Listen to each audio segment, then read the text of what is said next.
Chapter 555. Old many things were natural laws.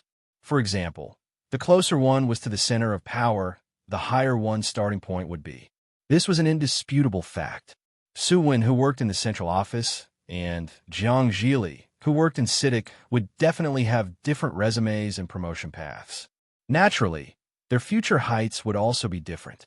Therefore, although the others present did not know Su Wen's background, they still respected him on the surface. Why could Su Wen enter the central office, but not the others? Firstly, it was possible that everyone chose a different path in life.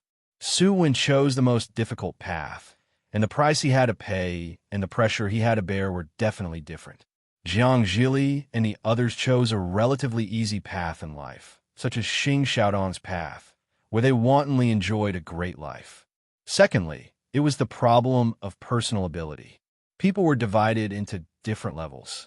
Some people's ability could only do ordinary jobs, while others could become elites and create greater value. Finally, it was the problem of family background and strength. In these important ministries, everyone knew the effect of entering and coming out with gold plating. Compared to these rich playboys, it might be easier for ordinary people to enter, but after coming out, these rich playboys were definitely different from ordinary people. After sorting out these things, Qin Sheng's impression of Su Wen gradually deepened. This man who was so low-key that people ignored him seemed to be indeed not simple. He could not see it now, but in another 3 to 5 years, he would be similar to Song Husheng. At this time, Qin Sheng remembered that Su Wen had sent him a text message. After opening the message, it was a very simple but thought-provoking sentence. Don't treat everyone as a friend. Not everyone would treat you as a friend. This circle only recognized family background and personal ability. Interests were the most important. Why did Su Wen send this text message? Because he really treated Qin Sheng as a friend and really cared about the unforgettable feelings from his childhood. Later on, he never made a friend like Qin Sheng again, so he missed himself at that time. It was the first time Qin Sheng had returned to the capital and entered this big circle of ups and downs. Su Wen was afraid that he would be confused by the vanity and illusion in front of him and take some pitiful detours. There were too many lessons from the past, and too many people around him had lost themselves. After all, Qin Sheng's background was there for all to see. Many people would definitely take the initiative to befriend him. However, Qin Sheng's identity and the Qin family situation meant that Qin Sheng could not take the wrong path. Otherwise, there would be too many consequences. To be honest, Qin Sheng was very touched when he saw this text message. Although he did not talk much with Su Wen just now and did not know about his relationship with Su Wen in the past, he could feel that Su Wen really took him, his childhood playmate, seriously. When Qin Sheng returned to the Qin family's Sihiyuan, the old man had already returned. These days, the old man came back earlier than usual. Yaya was working overtime in her room. She, who had changed her working environment and position, wanted to blend in faster. The old man, who was drinking tea in the living room, saw Qin Sheng coming back and smelled the alcohol on him. He said casually, "Did you drink? It's better to drink less in the future and reduce unnecessary social interactions." Qin Sheng remembered that last time. It was Qin Sheng who told Qin Chang'an to drink less alcohol and take care of his health. This time, he did not expect that it would be Qin Chang'an who told Qin Sheng so. Of course, Qin Sheng knew what Qin Chang'an was implying. After his identity changed, some people approached him with a purpose. It was not as simple as it used to be.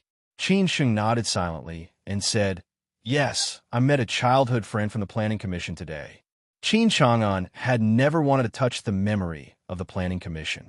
To be exact, he did not want to touch the memory of Zhu Qinghuan. Some people said that time could change everything. However, for some people, time could only fade some memories, but would never forget them. "Can you still drink? Drink with me?" Qin Chang'an took the initiative to say. It seemed that this was the first time that Qin Chang'an asked Qin Sheng to drink with him in the middle of the night. In the life of most men or boys, it was absolutely important to be able to sit down and drink and chat with their father like friends. That was because many boys did not have a good relationship with their fathers. A mother's love was kind, while a father's love was strict. When this day came, it was when the father felt that he had really grown up, and also when the father felt that he was old. It was the inheritance of a generation, and it was the beginning of responsibility and pressure. Okay. Qin Sheng nodded slightly. Qin Chang'an chose to drink in the yard outside. After all, the weather was good recently. It was more casual and comfortable to drink in this way, just like how Qin Sheng drank with Zhang Yong last night. However, of course, the atmosphere was different. The wine was not beer, but white wine. It was not Maodai or Wuyangye, but Red Star Erguo 2, which could be bought on the street. Gong Sun hurriedly arranged to prepare 2 meat dishes and 2 vegetable dishes. Of course, he knew what Qin Chang'an liked to eat when he drank, and fried peanuts were definitely a must. After the wine and dishes were all served, Qin Chang'an held up his glass and said to Qin Sheng lovingly, but there was still a lot of tiredness and pressure in his eyes. It was rare for Qin Chang'an to be in such a mood. He felt that the wine was much better than usual. He looked up and saw that the light in Yaya's room was still on. He said gently, "It's so late, and this girl is still working. She is exactly the same as your sister. I always think that girls should be raised well and enjoy a good and brilliant life. I earned so much money to realize the value of my life and my ideals, but I let you spend it. You are good, not only saving money for me, but also making money for me." Qin Sheng laughed and said, "Shouldn't you be happy? If we are all prodigals, you'll have a headache by then." Qin Chang'an said with a smile, "If you are all prodigals, that's not bad. I won't have so much trouble. Our family is so rich. Even if you want to squander, it will take you at least a few years. If you're not good at squandering, it will take you at least 10 or 20 years." The relationship between the father and son was getting better and better. Some time ago, they ran in the morning and ate breakfast together. Today, they sat down to drink and talk.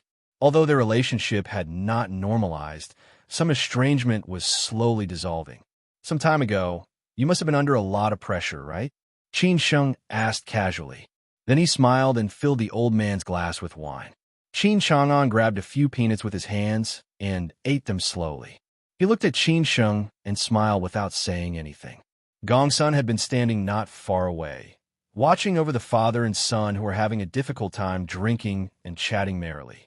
There was no one else in the courtyard, giving them absolute time to be alone. Only behind a window on the second floor, there was a beautiful woman in pajamas peeping. Qin Chang'an squinted and asked, "What do you want to ask? You don't have to hide it in front of me." "The storm is over?" Qin Sheng asked carefully. It was not up to others to say it. Only Qin Chang'an knew it better than anyone else. Qin Chang'an frowned slightly and said with a smile, "Who did you hear it from?" "I heard it from others, including my sister," Qin Sheng said honestly. He did not intend to hide anything. Anyway, he wanted to get the most accurate information from the old man, which would be useful for many things he would do next. Qin Chang'an picked up the glass and took a sip. He looked up at the night sky in the distance and said, "If the storm is over so easily, it will not be a storm. Many things are not as simple as ordinary people think. I, Qin Chang'an, am not a god. The storm will be over if I say so. It is a challenge to the political system and disregard it."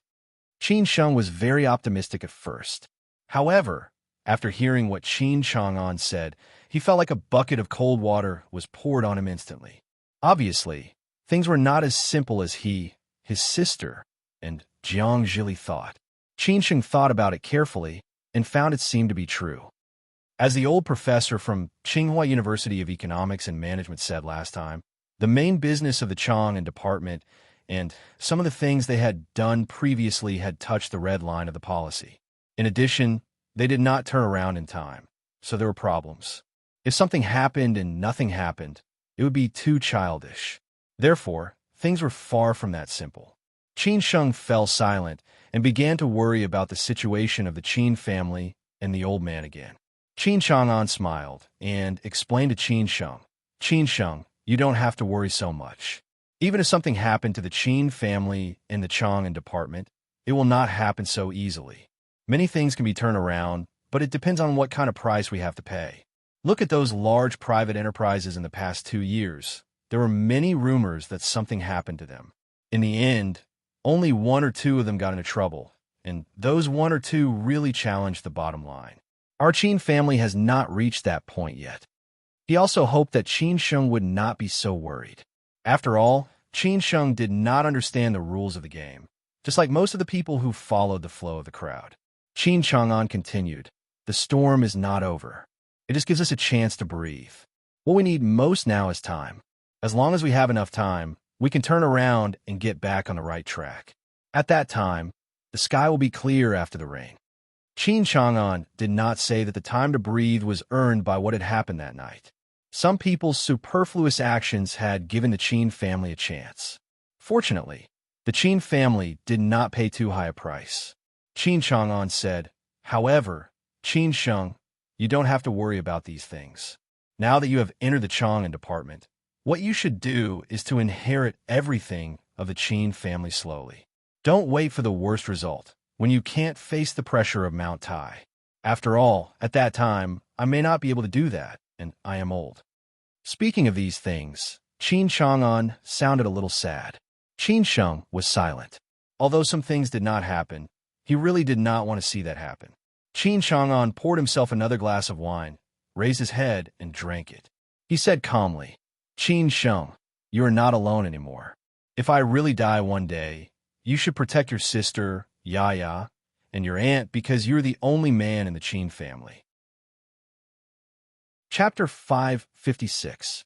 Chapter 557. Many things. My lower back disease recurred. I'm receiving treatment recently. If Jiang Zhili's explanation during the day helped Qin Sheng to have a basic understanding of some rules, then the old man's words at night made Qin Sheng have a deeper contact with the whole political system and some rules. Obviously, Jiang Zhili only knew a little more than most ordinary people. However, as a person involved in the ups and downs of this big circle for so many years, the old man knew better than anyone else. He made Qin Sheng understand more clearly that these things were not that simple.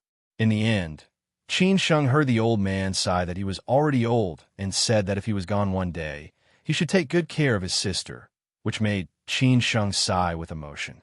However, Qin Sheng did not say anything pretentious. For example, if you're still energetic, how could you die? He was not a person who would say such pretentious words, because he knew that anything could happen. For example, this storm, which only gave him time to breathe, might just be a halftime break, and the worst result might really happen. For example, if something happened to the old man. After all, there were internal and external troubles now. Many people probably hoped that the old man would die suddenly. In that case, the third party would benefit from it. Moreover, such a thing happened a while ago. Therefore, anything could happen. It was useless for Qin Sheng to say anything. The only thing he needed to do was to grow up quickly and carry the Qin family's banner. Qin Sheng was Qin Chang'an's only son. Of course, Qin Chang'an had high hopes for him. Like most fathers, Qin Chang'an hoped that Qin Sheng would become stronger and stronger so that he would not be defeated by anyone. At the same time, Qin Chang'an did not want Qin Sheng to be too tired. After all, Qin Sheng was his son. As a result, sometimes Qin Chang'an was also in a dilemma. Some things could not have the best of both worlds. As a result, he could only force Qin Sheng to grow up. After all, he was the man of the Qin family. This was his responsibility and obligation. One day, Qin Sheng would understand his love for him. Qin Sheng already knew what he wanted to know. He also understood what he had to do next. Qin Chang'an had also said what he wanted to say. He would still say the same thing. Grow up quickly. He was afraid that he would not be able to hold on for long. After chatting about some trivial matters, Qin Chang'an and Qin Sheng went back to their respective rooms to rest. Lying on the bed, Qin Sheng recalled what Qin Chang'an had said. Why did the Qin family get a chance to breathe? Could it be that the things that had happened some time ago, such as the accident that happened to the three of them in Shanghai and the accident that happened to Qin Chang'an in the suburbs of the capital city, had angered some big shots behind the Qin family and given them a chance to breathe? Qin Sheng let out a long sigh. It was really not that simple. Early in the morning, Qin Sheng did not go to the company. He was going to Tsinghua University to attend classes today. It was already April, and there were only a few classes left. Then, these second-generation playboys would graduate. However, their lives had just begun, and there would be more setbacks waiting for them in the future. When Qin Sheng finished jogging in the gym, the old man and he had already gone to work. After breakfast, he went to the School of Economics and Management of Tsinghua University with Chang Baji. On the way to Tsinghua University, Xiao Yusin called him to ask why he did not come to the company today. He told her that he had to go to class today and had already informed Yin Pan and the rest. Xiao Yusin smiled and said that she really missed the college life. She had graduated many years ago. She studied at Renmin University and later went to the United States to study, and so on. After talking about these trivial things, Xiao Yusin told Qin Sheng that the team he wanted was ready. There were a total of 5 people, all of whom were quite capable core backbones in the charity foundation.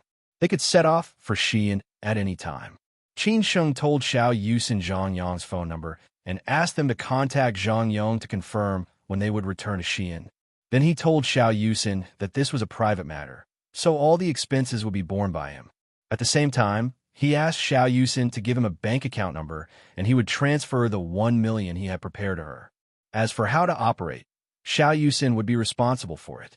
After all, Qin Sheng did not know these things.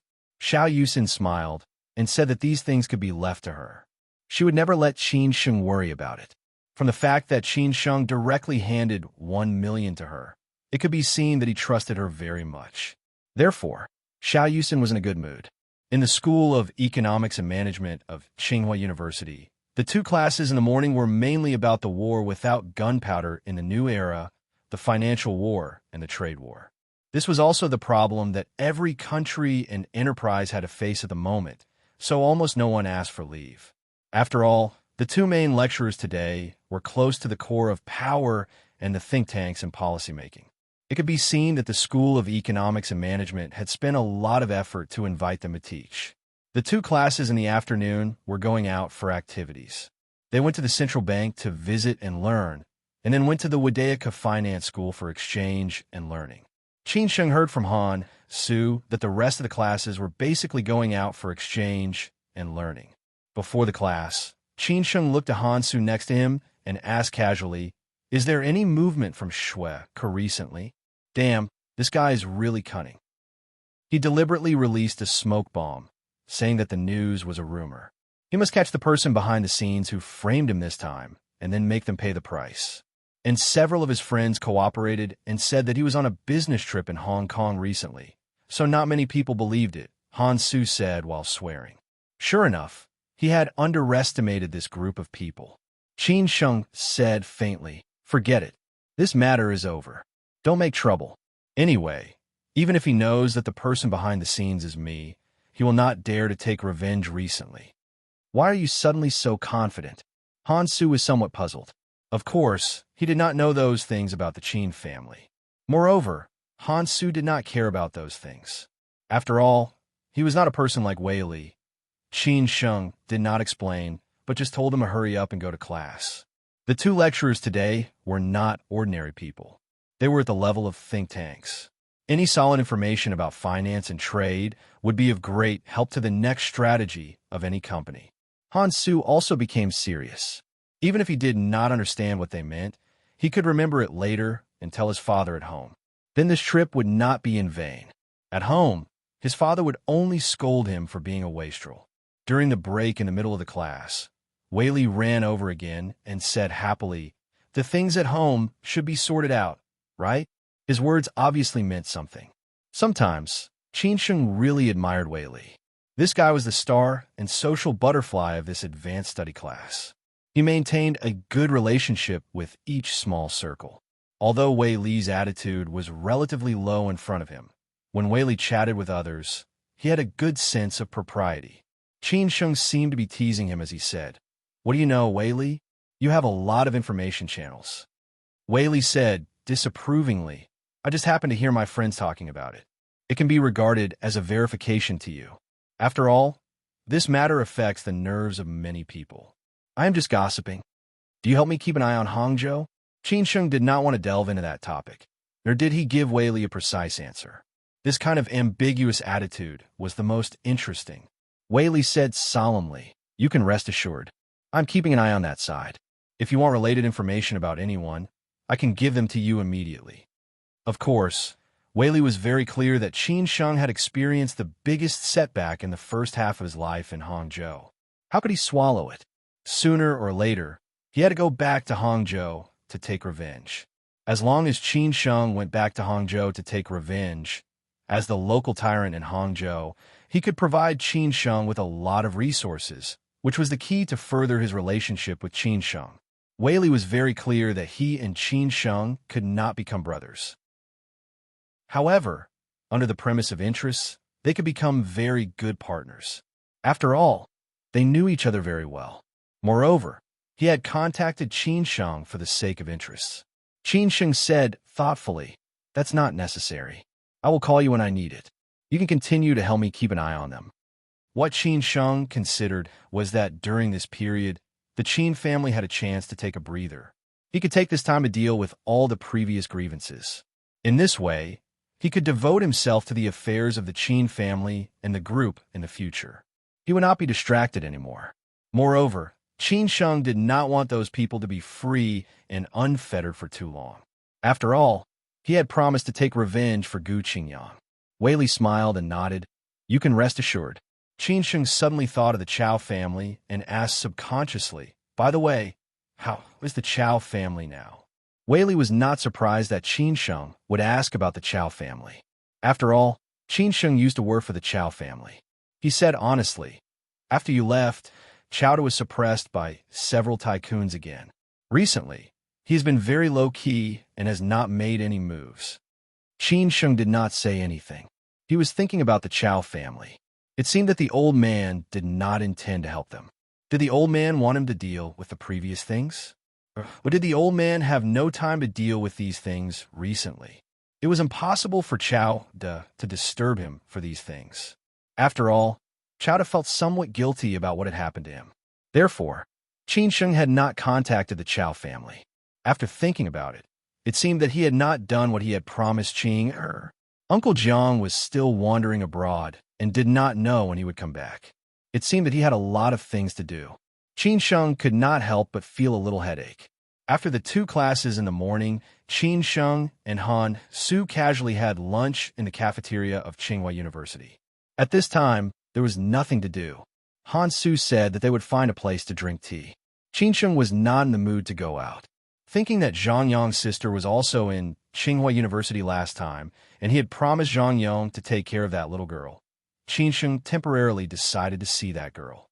Qin Sheng told Han Su that he was going to see his sister. Han Su deliberately made a few jokes, saying that he might also have a lover in Tsinghua University. Qin Sheng almost beat this guy up. He explained that she was a neighbor's child when he lived in Xi'an. A few days ago, he learned that she was also in Tsinghua University. Zhang Yong's sister was called Zhang Ying. Qin Sheng did not have many memories of this girl. He only saw her a few times when he went back to the village to visit his grandfather when he grew up. After all, he did not go back often. Zhang Yong had told Qin Sheng that Zhang Ying was in the English department of the School of Humanities. At that time, she had also applied for the Business Administration Department of the School of Economics and Management. Later, she was transferred to the English department. To be honest, it was very difficult to enter Tsinghua University. Chapter 557. A quarrel in the dormitory after Zhang Yong returned from the Sihiyuan of the Qin family that morning. He called his sister and told her what had happened recently. They were owed wages by Boss Chow. They were not only beaten, but also locked up in the police station. In the end, the villagers contacted Qin Sheng, who was doing big things in Beijing, to get them out. Zhang Yong also told his sister what had happened after that. He told her how Qin Sheng got the wages owed, how he made Boss Chow pay hundreds of thousands more, and how Qin Sheng invited him to his home in Beijing. When talking about the Sihiyuan of the Qin family, Zhang Yong was still uneasy. He said that the courtyard was too luxurious and there were many bodyguards and servants. After drinking with Qin Sheng, he lay on the white and soft big bed at night. He was so excited that he couldn't fall asleep. He was afraid that he would dirty the bedsheet. So he took a bath for half an hour and so on. Anyway, he just told his sister that Grandpa Chin's grandson was doing very well now and that his family was very rich. Of course, he also told his sister what Qin Sheng asked him to do, as well as the arrangements for him in the future and so on. Zhang Yong thought that his sister, who was admitted into Tsinghua University, must be much smarter than him, so he wanted his sister to help him analyze what he should do and so on. In the past, whenever he had problems, it was his sister who helped him analyze. After hearing that, Zhang Ying felt it was a little unbelievable, but she believed what her brother said. After all, her brother had never lied to her. She was very familiar with Grandpa Qin. When she was little, whenever her mother cooked good food, she would send some to Grandpa Qin. Grandpa Qin often praised her that she would be successful in the future. As for Qin Sheng, she didn't remember much because Grandpa Qin didn't come back to the village many times after he grew up. She only saw him a few times occasionally. Zhang Ying also knew that after Grandpa Qin passed away, his grandson had never come back to the village and had no contact with the villagers. Everyone thought that he had gone missing. But Zhang Ying wasn't surprised because she had an intuition since she was little that neither Grandpa Qin nor his grandson belonged to the village. They always gave people a feeling that they didn't belong to the village. When Zhang Ying returned home during the spring festival, she happened to go to her uncle's house in the neighboring village with her brother that day, so she missed the scene of Qin Sheng's return. Later, she heard from the villagers that it was quite successful. However, she did not expect that her brother would meet Qin Sheng in Beijing this time. Not only did Zhang Ying get her brother's salary back, but he also handed over such an important matter to her brother, especially to arrange another job for her brother, which made Zhang Ying very excited. So on the phone, Zhang Ying told her brother, "Brother, you must cherish this opportunity. She trusts you so much, so you must do it well and not let her down. Only then will she trust you more in the future." However, Zhang Yong was too excited at that time and forgot to tell her that Qin Sheng was also studying at the School of Economics and Management of Tsinghua University recently. He also said that he would visit her when he was free and that he could look for her directly if there was anything in the future. Therefore, Zhang Ying was very surprised when she received Qin Sheng's call. She had just finished her meal and was reviewing the 2 classes in the afternoon in the dormitory. She had always been very serious in Shuashan because she was very clear that for children from poor families, studying was the only opportunity to change their fate, and the college entrance examination was the most convenient way to success. Qin Sheng was very surprised. He thought that Zhang Yong had already told him, but Zhang Yong did not.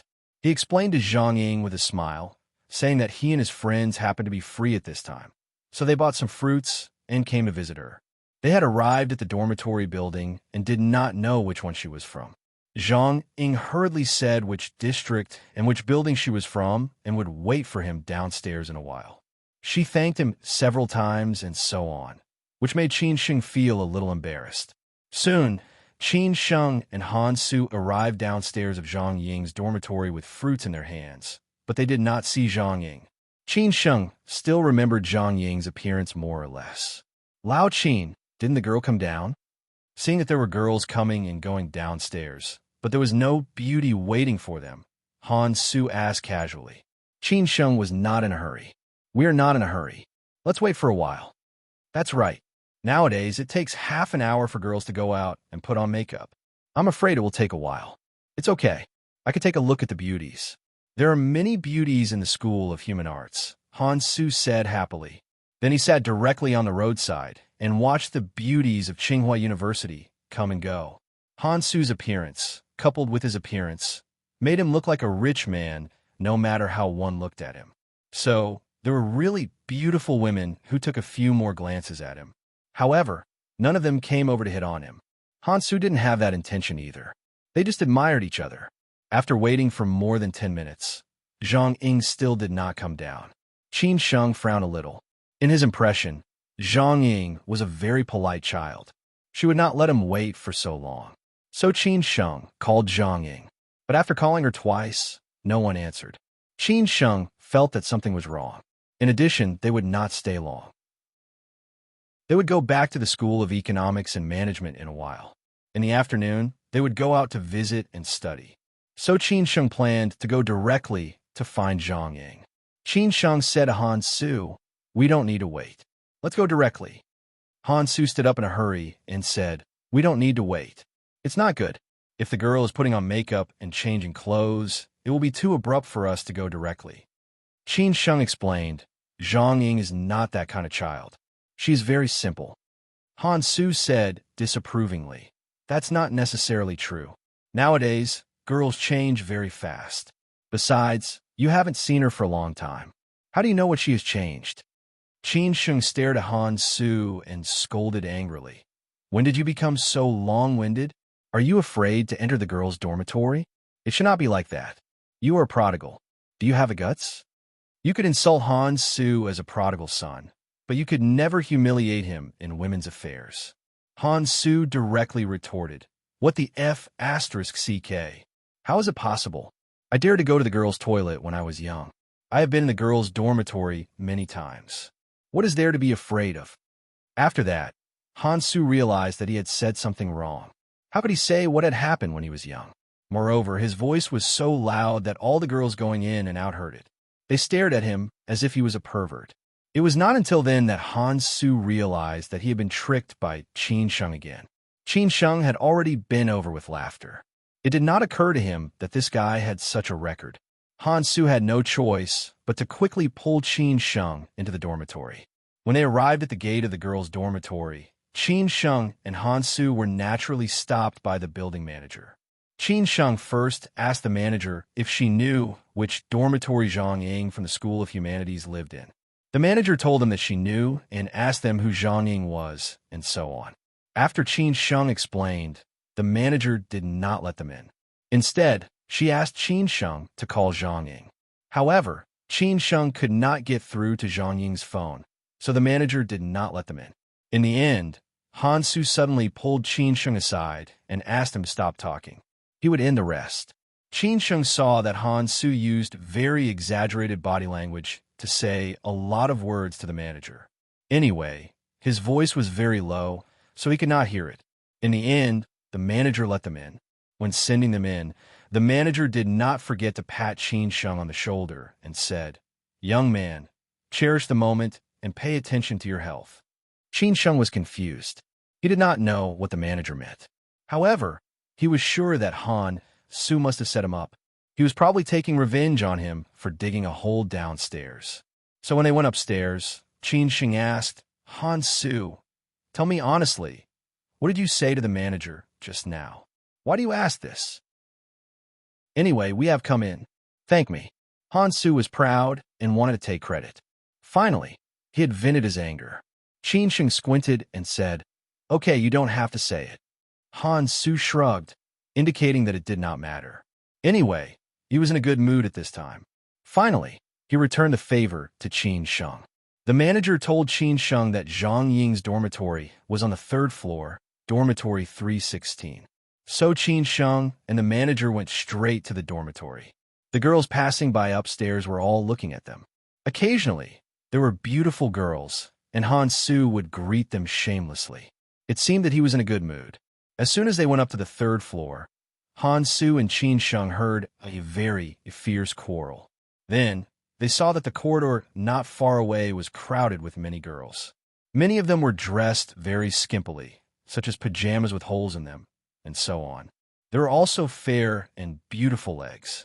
They finally understood why the building manager did not allow boys to come in. This was totally a welfare. Han Su did not take it seriously and did not think much. He just stared at the beautiful legs of those girls. This trip was really worth it. Qin Sheng frowned slightly and subconsciously felt that it must have something to do with Zhang Ying. Otherwise, why did Zhang Ying not come down for so long? As expected, when they began to look for dormitory 316, the dormitory in the end was surrounded by a lot of girls. Qin Sheng only heard a girl shouting in a very strict voice, "Zhang Ying, do you admit it today or not? Believe it or not, I will tell the school about this. At that time, you will have to bear the consequences." Then he heard a girl's sobbing voice reply, "I said I didn't. I didn't use your things, and I didn't steal your things. How can you accuse me?" Hearing this, Qin Sheng thought that it was over. As expected, It had something to do with Zhang Ying, and it seemed that the trouble was not small. Han Su also heard it. She subconsciously patted the shoulder of a female classmate who was only wearing pajamas and asked, "Hey, classmate, what happened inside?" The female classmate subconsciously turned around and said with a very disdainful tone, "Hey, this girl." Before she could say a few words, she found that it was actually a man standing behind her. She directly screamed, and then quickly ran to the dormitory, covering her chest with her hands. Her voice directly covered the quarrel inside. The other girls also looked in this direction. After those who were dressed casually saw Qin Sheng and Han Su, they also subconsciously screamed and ran away, as if they had encountered hooligans, perverts, or murderers. In the blink of an eye, more than half of the girls gathered in dormitory 316 were gathered. It could be seen that these girls really had no scruples in the dormitory on weekdays. Chapter 558. What do you think? The sudden appearance of two big men in the girls' dormitory frightened the girls. After all, the girls' dormitory was usually quite strict. Basically, no men came in. However, judging from the clothes of the two men, they did not look like bad guys, and they were quite handsome. It was natural for men to like beautiful women and women to like handsome men. Except for those girls who had fled, the other girls were still around. Many girls stood at the door of their dormitory and stared at them, for fear of missing a good show. After all, women prefer to be onlookers. Qin Sheng and Han Su walked into the dormitory unhurriedly. This dormitory was similar to that of most students' dormitories, which looked a little messy. There were 4 beds, with a bed above, a desk and a cabinet below, a bathroom and a balcony at the innermost, where clothes and underwear of various colors were hung. This was a feature of the girls' dormitory. There were a total of 4 girls in the dormitory. One of them, who was wearing glasses, was covering her mouth and crying softly. This girl was dressed rather plainly. She was wearing a simple jacket and a pair of white jeans. It looked a little old, which made people feel sorry for her. As for the other 3 girls, it was obvious that they were not from ordinary families. They were dressed fashionably and wore heavy makeup. Besides, there were many luxury brand bags in the dormitory. What on earth happened? A beautiful girl with slightly curly hair looked at Qin Sheng and Han Su and frowned. "Who are you? What's the matter?" Qin Sheng had already recognized that the girl wearing glasses and crying at the moment was Zhang Yang's sister, Zhang Ying. It seemed that she had been bullied by other girls in the dormitory. However, Qin Sheng had not figured out what was going on, so he would not say anything. However, Han Su did not know these details. He smiled and asked, "Little sister, may I ask who is Zhang Ying? We are her friends. We are here to see her." The beautiful girl laughed contemptuously. Then she glanced at the crying girl and snorted. "You don't even know who she is. Are you sure you are friends?" At this time, Zhang Ying had already raised her head and subconsciously looked at Qin Sheng and Han Su. Of course, she could recognize Qin Sheng, but at this time, she felt a little wronged and embarrassed to face Qin Sheng. She sobbed and said, "Brother Qin Sheng." Qin Sheng didn't care what had happened. The purpose of his visit today was to see Zhang Ying. So he walked over slowly, touched Zhang Ying's hair, and said with a smile, "I haven't seen you for a few years. You've grown into a big girl. What's wrong with you? You've grown up, but you're still crying." Zhang Ying was actually quite beautiful. It was just that she wore glasses and didn't know how to dress up, so she looked a little rustic. However, no one would deny that Zhang Ying was a little beautiful. It was just that her height of 7 meters was a little thin. She probably couldn't bear to eat well on normal days. Only then did Han Su realize that the crying girl was Zhang Ying. He thought she was one of the 3 beauties. As Qin Sheng's follower, no matter what happened, Han Su would stand up for Zhang Ying. So he said confidently, "You are Xiaoing. Tell me, who bullied you?" One of the 3 girls over there, a short-haired girl, replied sarcastically, "Yo, it seems that you have found 2 helpers. Who are you trying to scare? They don't even know each other, yet they call each other brother and sister sweetly. Who knows what their relationship is?" Qin Sheng and Han Su both frowned. It seemed that these girls should be Zhang Ying's roommates. How could they quarrel with each other? Could it be that Zhang Ying did not get along well with others usually?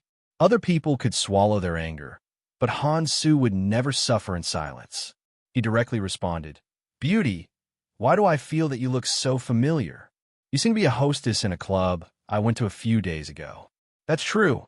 I really can't recognize you with you dressed like this." Han Su's words were ruthless. "What did you say? Why don't you try saying it again?" When the girl heard this, she immediately exploded. She pointed to Han Su and said angrily. This little girl's temper was quite explosive. Han Su replied disapprovingly, "Don't you understand what I'm saying? Let me say it again. Who do you think you are? I want money for my words. Can you afford it?"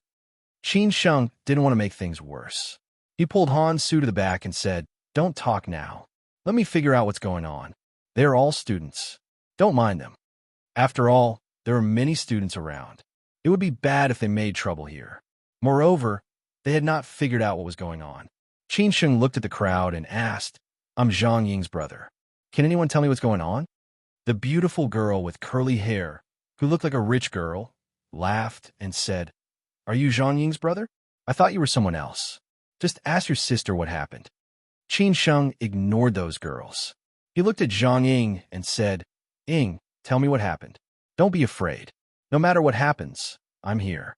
Qin Sheng's last sentence reassured Zhang Ying. This girl didn't have to worry too much. After all, she was born in an ordinary family. Sometimes she would feel inferior and lack of confidence in the big city. Zhang Ying wiped away her tears and said with grievance, "Lu Wen said that I secretly used her cosmetics and shampoo. Zhang Mi said that I stole the money she lost last time. But I didn't. They framed me. They didn't listen to my explanation." "Framed you? Ha ha. Who else in our dormitory could do such a thing except you? Zhang Ying, just tell us the truth. We can forgive you." The short-haired girl seemed to be very generous. But how could she admit this kind of thing? Not to mention that Zhang Ying didn't do it. Even if she did, only a fool would admit it. Qin Sheng had thought that it would be a big deal. It turned out that it was just a trivial matter. Then these girls refused to let go of Zhang Ying. They might have had some conflicts in the past. He looked at the girls and said, "How do you know that she did it? Do you have any evidence?" The girl named Zhang Mi, who looked very elegant with curly hair, laughed and said, "Do we need evidence? Do we need to steal money and things?"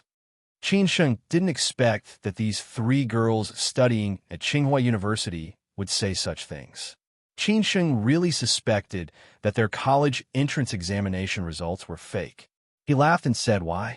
Why not you? Why did it have to be Zhang Ying?" "Because our family is rich and we don't lack money. She is poor, so she lacks money." Zhang Mi's answer was very straightforward, but it directly shocked people. This was their theory. Qin Sheng finally understood. It turned out that their reason was so unreasonable.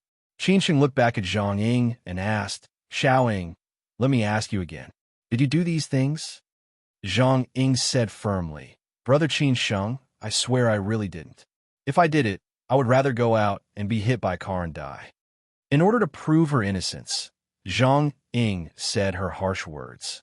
Because she knew that once this matter was put on her head, even if the school did not expel her, she would not have a good time in the 4 years of university. Qin Sheng stared at Zhang Ying's eyes. Zhang Ying's eyes were very clean, without any flickering or distracting thoughts. So Qin Sheng believed Zhang Ying. Moreover, according to Qin Sheng's understanding of the Zhang family, they were very simple and should not do such a thing. After comforting Zhang Ying, Qin Sheng looked at the three girls and said, "In your eyes, as long as she is poor, this must be done by her. But how do you know that my sister is poor?" "Ha ha ha. Brother, you must be kidding me. Look at what she wears. How does she look like a rich person? Anyone can see it, okay?" The short-haired girl named Lu Wen said happily. Qin Sheng chuckled and said, "Even if you wear branded clothes and expensive cosmetics, you are rich. In my eyes, you are just a poor person." Well, you make it sound like you are rich. It's not like I haven't seen rich people," Lu Wen said disapprovingly. They all came from very good families. Zhang Mi's family was the richest. After all, she was born and raised in Beijing. Her family alone had dozens of houses. How could she not be rich? Qin Sheng said pretentiously, "Sorry, we are rich in your eyes." After that, Qin Sheng took out his wallet from his pocket and took out the ICBC Centurion Black Gold card that his sister had given him.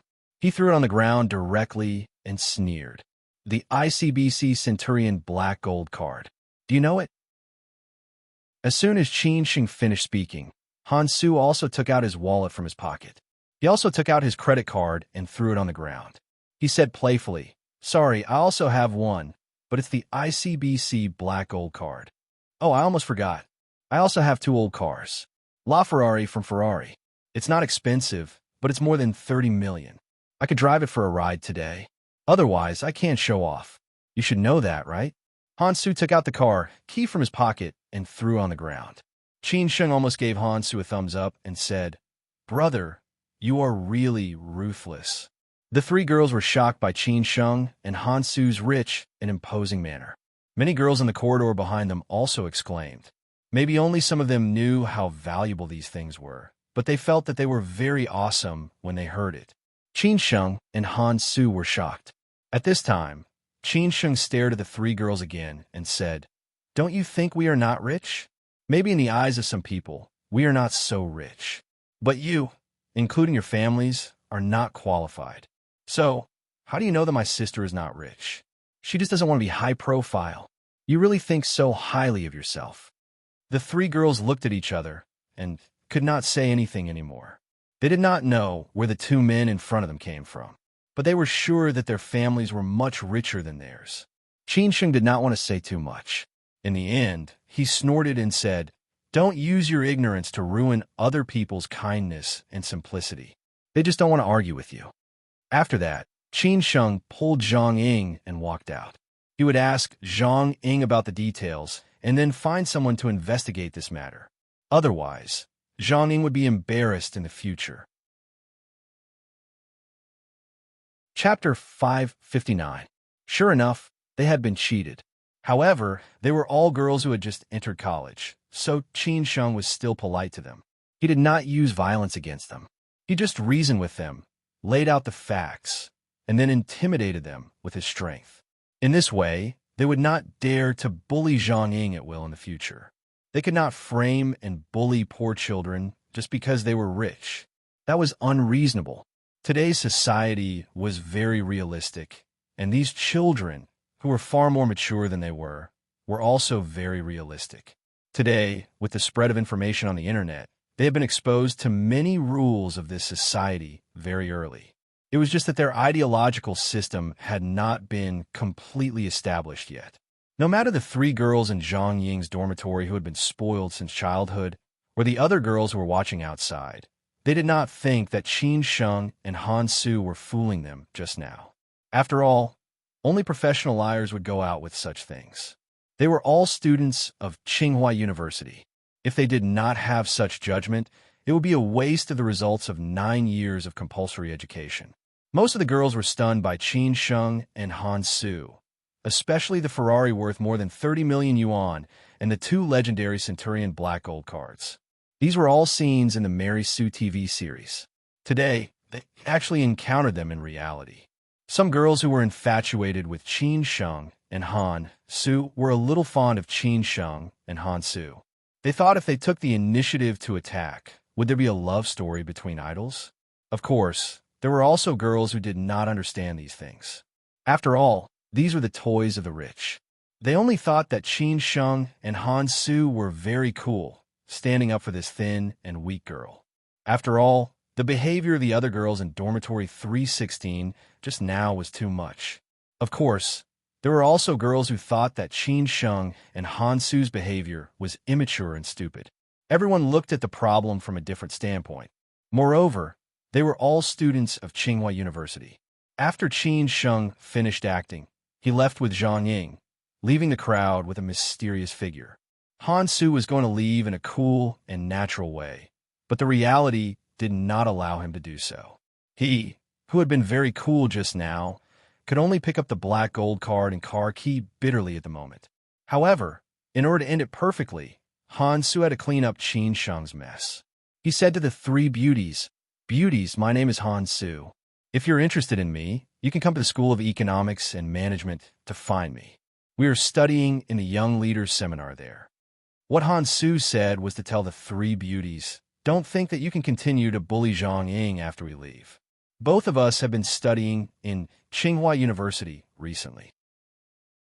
Besides, it also told everyone their identity again, so there was no need to doubt their behavior and words. In the garden outside the girls' dormitory, Qin Sheng and Zhang Ying were sitting on a bench. After they came down, Zhang Ying apologized to Qin Sheng for making him wait for so long and causing him trouble. Qin Sheng said with a smile, "You silly child. When you were little, you sent food and gifts to our family. Now that you have grown up, of course, I will protect you. If anyone bullies you in the future, tell me. I will help you." Qin Sheng's look of baring his fangs and brandishing his claws was very funny. He could not help but amuse Zhang Ying, who was in a very bad mood. Zhang Ying originally thought that Qin Sheng would be very difficult to get along with. She did not expect him to be so approachable. It seemed that he was a little different from the kind of successful person that her brother had described. Maybe it was because of his two sisters, Xian and Yi. Qin Sheng had a strong desire to protect little girls like Zhang Ying. Moreover, Zhang was a kind girl. Seeing that Zhang Ying was amused, Qin Sheng asked again, "Ying, they are all your roommates. Why do they frame you? Normally, the relationship between college roommates should be good. My college roommates are my good brothers. They help me a lot." Speaking of this, Zhang Ying let out a long sigh and said sadly, "Brother Qin Sheng, no matter whether you believe me or not, I have to say it again. I have never done those things. Although our family is poor, our parents have taught us how to be a good person since we were young. We would never do such things. I believe you. What's going on? Do you have any conflicts?" Qin Sheng continued to ask. The college years were related to the future direction of Zhang Ying's life. Qin Sheng did not want these trivial things to affect Zhang Ying's character and study. So Zhang Ying told him about the conflicts between her and the other three roommates. In fact, they had a good relationship at the beginning, but they had conflicts later. Because her family was poor, Zhang Ying found 2 part-time jobs in addition to attending classes. One was to help in the school library, and the other was to tutor high school students on Sundays. After all, her parents had passed away long ago. Her tuition and living expenses were earned by her brother's work. She knew that her brother's work was hard and tiring, so she wanted to do a part-time job to relieve her brother's pressure. Moreover, her brother was not married yet, let alone buying a house. In addition to the part-time job, Zhang Ying spent all her time on studying. She planned to apply for a second degree in her major, so she had to work harder. She felt very busy every day. The other 3 roommates in the dormitory were from better families, so they did not have much pressure at all. Zhang Mi and Liu had plans to study abroad in the future. In the beginning, they called Zhang Ying, but Zhang Ying politely refused. She didn't have time, and she didn't have money. She couldn't always go to Freeload for food and drinks, and Zhang Ying couldn't do it. Later, she was not invited for any other activities in the dormitory. Zhang Ying was completely isolated. They usually went together, but only Zhang Ying was alone. The harder she worked and the more diligent she was, the more others disliked her. It seemed that only by doing the same things as them could she be recognized by them. However, Zhang Ying did not have this ability at all, so the conflicts became more and more serious.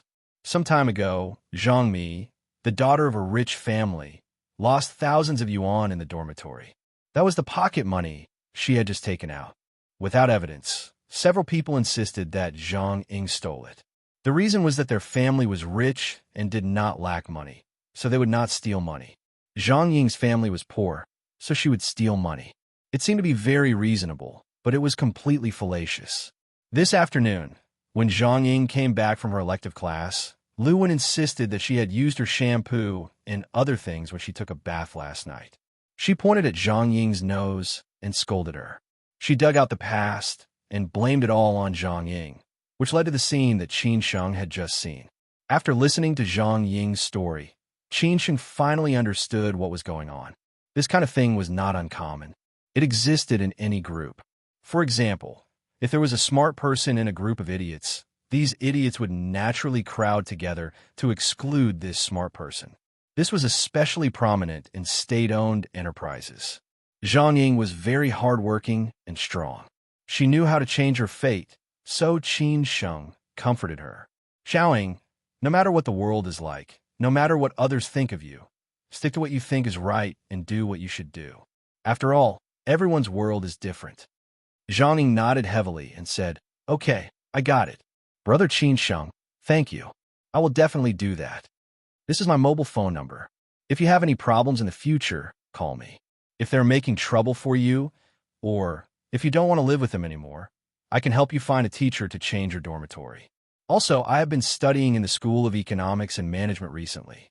You can also go to me directly, but I will be graduating at the end of this month," Qin Sheng said with a smile, and then told Zhang Ying his mobile phone number.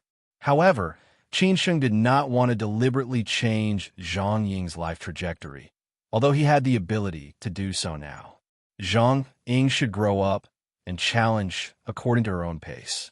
That was the real her. At this time, Han Su had already come out. Just now, downstairs in the dormitory, he was suddenly stopped by the building manager and asked about the funeral.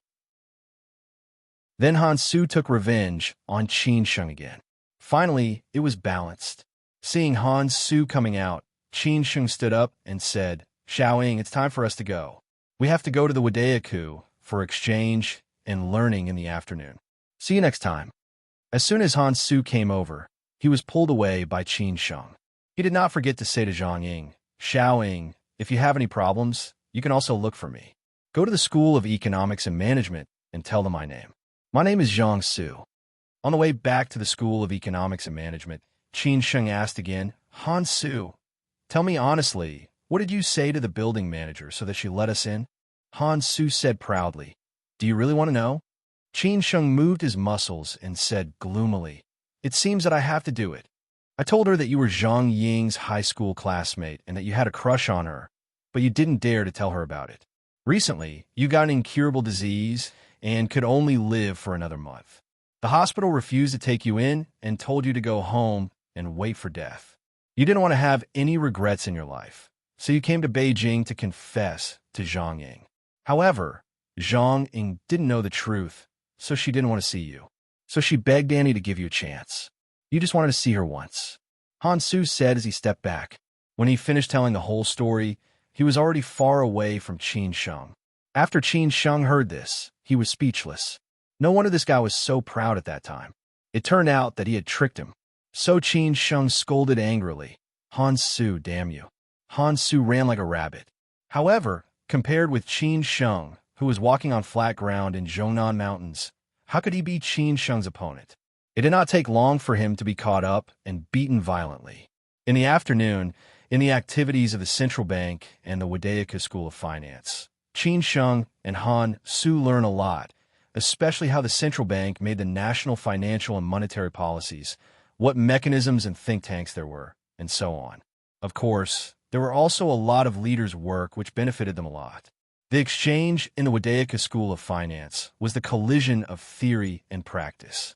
Those scholars and students talked about their research topics, and so on. These young entrepreneurs or successors talked about the practical problems encountered by the enterprises, and so on. The atmosphere was very warm. Even Han Su could not help but ask a few questions, although it was a little naive. In the next few days, Qin Sheng's life was basically very regular. He either accompanied Qin Jing to and from work or went to Tsinghua University to attend classes. Except for the weekend dinner with Liu Yang and the young elites of the group, he did not have any other social activities. Chapter 560. Chapter 561. Death. Let's not talk about this. On Tuesday afternoon, Qin Sheng went to Xin with Chang Baji and his secretary, Yin Pan. Hao Lei had been taking care of the mother and daughter. Otherwise, Qin Sheng would not be at ease. Although Liu Changxi was in Xi'an, Liu Changxi was too busy to take care of them. After Qin Sheng returned to Xi'an, he would definitely be busy dealing with other things. Hao Lei would also go with him. At that time, there would be no one to take care of the mother and daughter. Qin Sheng took Yin Pan with him. Moreover, Yin Pan could tell him immediately if anything happened in the group. At the same time, if there was any need, Yin Pan could contact the Xian branch of the group in time. This was Yin Pan's first time to Xian. She was from Dalian and stayed in Beijing after her master's degree. During these years, she basically went to the coastal cities in the southeast and rarely went to the inland cities. When they arrived in Xian, it was past 6 o'clock in the evening. Qin Sheng took Chang Baji back to the Lin's house in Xujiang New District. Annie Wang had been discharged from the hospital and had to rest at home for a month or two. She had quit her job. After all, Qin Sheng was able to take care of all the Lins and would not let them suffer anymore. Hao Lei was supposed to pick them up at the airport, but Qin Sheng told him to stay at the Lin's house. Yin Pan had already told the branch office that Qin Sheng would take some time to inspect several branches of the group in Shaanxi. When they returned to the Lin's house, Xin was the happiest to see Qin Sheng, but she muttered that Qin Sheng took so long to come back and thought he had forgotten them. Qin Sheng quickly comforted her. Then Xin noticed the female secretary, Yin Pan, behind Qin Sheng. Xin was a little speechless. Why did this playboy bring a beauty every time he came back to Xian? He was too much. Besides, they were all so beautiful. She really didn't know how many girls he had violated outside. She also didn't know if Sister Lin knew about it. No wonder Sister Su Qin was so sad. Of course, Qin Sheng knew what Xin was thinking about. He quickly explained, "This is my secretary, Yin Pan. I was afraid that no one would take care of you, so I brought her along. By the way, I have some work to deal with." It was not until then that Xian understood and stopped complaining about Qin Sheng. Otherwise, she would start to criticize Qin Sheng secretly. After Hao Lei saw the beautiful lady, he greeted Yin Pan politely. Of course, he knew that Qin Sheng had started working in the family business and had been appointed as the non-executive director of the entire group. Of course, Hao Lei already knew how big Qin Sheng's family's business was. It was a top-notch aircraft carrier even in the whole country, let alone in Xin. No one could compete with it. However, there were always many rumors and gossip about this giant. After introducing Yin Pan, Qin Sheng introduced other people to Yin Pan. The lady in the wheelchair was her adoptive mother, Annie Wang. This beautiful young lady was his younger sister. This burly man was his best friend and high school classmate, Hao Lei. "Auntie, how have you been recently? Do you feel okay?" Qin Sheng sat beside Annie Wang and asked with concern. After coming out of the hospital, Wang Li felt much better. Most importantly, she was in a good mood. Qin Sheng and Hao Lei were taking care of everything. Her husband Lin Shi's case was also progressing smoothly. Tomorrow, the Provincial High Court would start the trial. According to Hao Lei, the Provincial High Court was almost certain that Lin Shi would be acquitted. At that time, they could reunite with their family. Wang Li held Qin Sheng's hand and said, "I'm fine. I'll be fine after 1 or 2 months. It's just that you and Lei have worked hard during this period. Annie, this is what I should do. You see to rest quietly. I'll take care of the rest." Qin Sheng comforted Annie Wang. Xin was very dissatisfied and muttered, "Mom, I've worked hard too. Why don't you praise me?" Okay. Xin, you've worked the hardest. Mom will remember it." Wang Li did not know whether to laugh or cry. Fortunately, this silly girl was by her side to take care of her, which saved her a lot of trouble. Xin looked at Qin Sheng and muttered, "Brother, do I get a reward or a small gift? You haven't gone to school recently. Have you been studying hard at home? If you can't get into Tsinghua University's postgraduate program, I'll teach you a lesson." Qin Sheng deliberately made things difficult for Xin. He really hoped that Xin would study in Beijing. At that time, he could let Uncle Lin and Annie Wang retire in Beijing, and he could take good care of them. Xin held Qin Sheng's arm and said coquettishly, "Don't be so fierce. Of course, I'm studying hard. Not only did I not fall behind in my professional courses, but I'm also preparing for the postgraduate program. At that time, I can go to Beijing to eat and drink with you." After the Lin family's accident, Xin, who had been raised in a rich family since childhood, had suffered a lot in the past few years. Qin Sheng asked her to go to Beijing to make up for these years. At that time, Qin Sheng would not be stingy with what he could give her. He would never let Xin experience the cruelty of society and reality at an early age. Okay. I can't wait for you to come to Beijing and eat me up. Now your brother is rich, Qin Sheng said disapprovingly and made fun of himself. Yin Pan, who was sitting not far away, heard the words rich and almost laughed out loud. However, the crown prince in front of her was really rich, a super rich person. This little sister might not be able to eat all of it in several lifetimes. Qin Sheng then said, "Since you're doing so well, I'll give you a gift. A set of limited edition St. Roland cosmetics and a limited edition bag. They're all in my suitcase. I'll give them to you later." Hearing this gift, Xin exclaimed, "Wow, brother, you're so nice. I love you so much." After saying that, Xin was about to jump into Qin Sheng's arms. Qin Sheng quickly pushed her away and said, "Hurry up. I think you love cosmetics and bags, right?" Xin smiled and did not deny it. At this time, Annie Wong was a little tired, so she asked Xin to push her to the master bedroom to rest. Then she would wake her up when the housekeeper was ready for dinner. The housekeeper was hired by Hao Lei, a distant relative of his. She was very good at cooking. After Annie Wong and Xin left, Hao Lei complained, "You're finally back. Hurry up and take me away from Xin.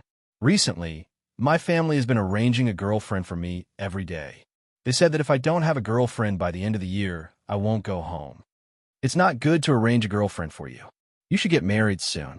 Otherwise, when your parents see me, they will definitely scold me." Qin Sheng deliberately made fun of Hao Lei, but he knew the fact that Hao Lei liked Han Bing. Qin Sheng did not know whether Han Bing knew it or not, but it seemed that even if Han Bing knew it, it would be difficult for her to be moved in a short time. After all, Han Bing still liked him. It was still a headache, and there was still no solution. Hao Lei took a sip of water, stared at Qin Sheng, and snorted, "It's easy for you to say that." Qin Sheng turned around, looked at Yin Pan, and asked, "Hey, Yin Pan, do you have a boyfriend? If you don't, how about this handsome guy? Your age is quite suitable. I will give you a super big red packet." Not to mention Yin Pan was a little embarrassed. Even Hao Lei was a little embarrassed.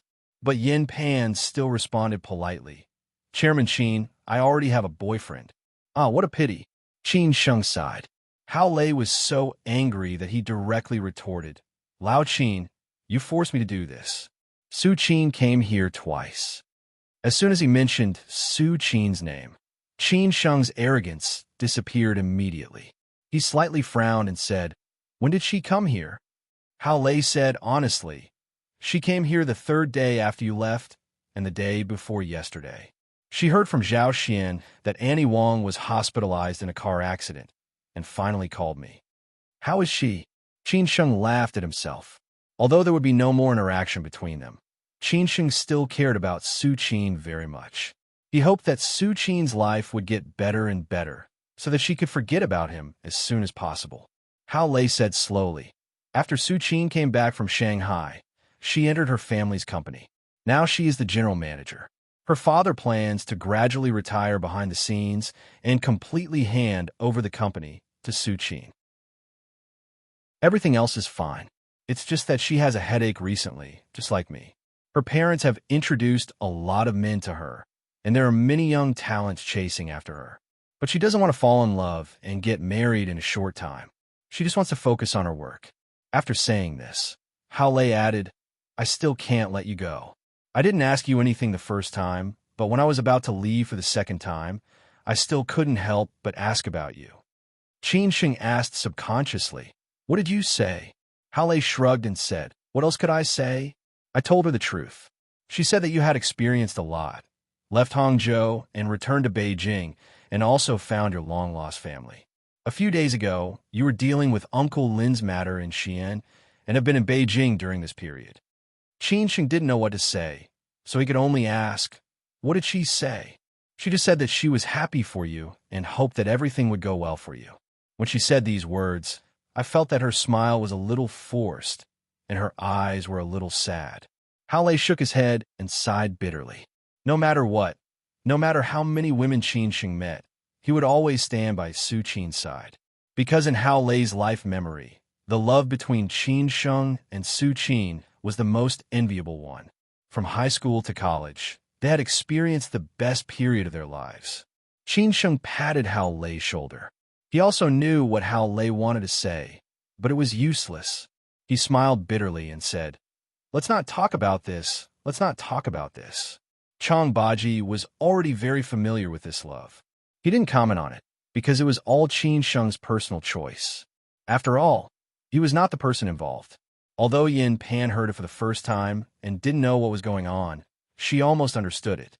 At this time, the housekeeper came to inform them that dinner was ready and they could have dinner.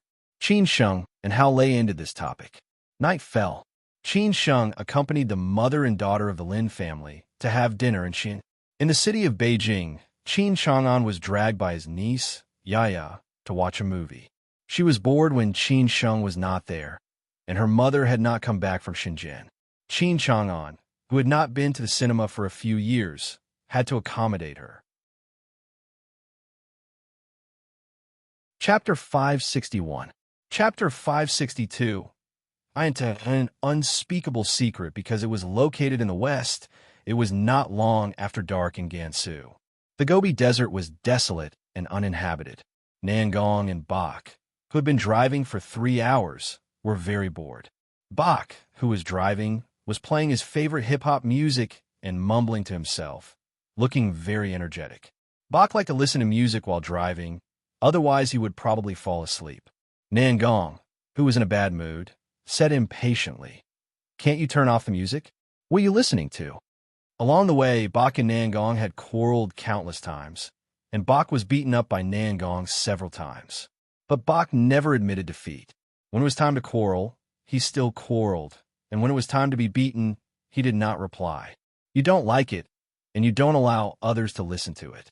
"Come on, you drive, I'll go to the back and sleep for a while." Bach retorted impolitely. They had been searching for several days, and they had gone to 3 places that he knew, but they still could not find Mr. Ding, not even a shadow. If they still could not find Mr. Ding in the last place, then there was nothing Bach could do. He knew that Nangong was disappointed and depressed that he could not find Mr. Ding, so he was naturally in a bad mood. But he could not vent his anger on him. Nangong glared at Bach and said, "Do you want to be beaten again?" The Gobi Desert was desolate and uninhabited, but the scenery was very good. It was a pity that the two of them had long been tired of looking at the scenery. At this time, they were not in the mood to enjoy the scenery, but they were happily bickering. Nangong did not know that the Qin family had gotten a chance to breathe, and nothing would happen in a short time. But no one told Nangong not to look for Mr. Ding anymore, so Nangong could only continue to search, because this was the task given to him by his foster father. After meeting the former emperor of Mongolia, Man, that day, Nangong directly left the Badain Jiren Desert with Bach and went straight to the border of northern Mongolia. According to Bach, Mr. Ding would stay there for a period of time every year, so they went there first because there was a racetrack there. Mr. Ding liked to raise horses, and he liked racing more, so the probability of him appearing there was very high.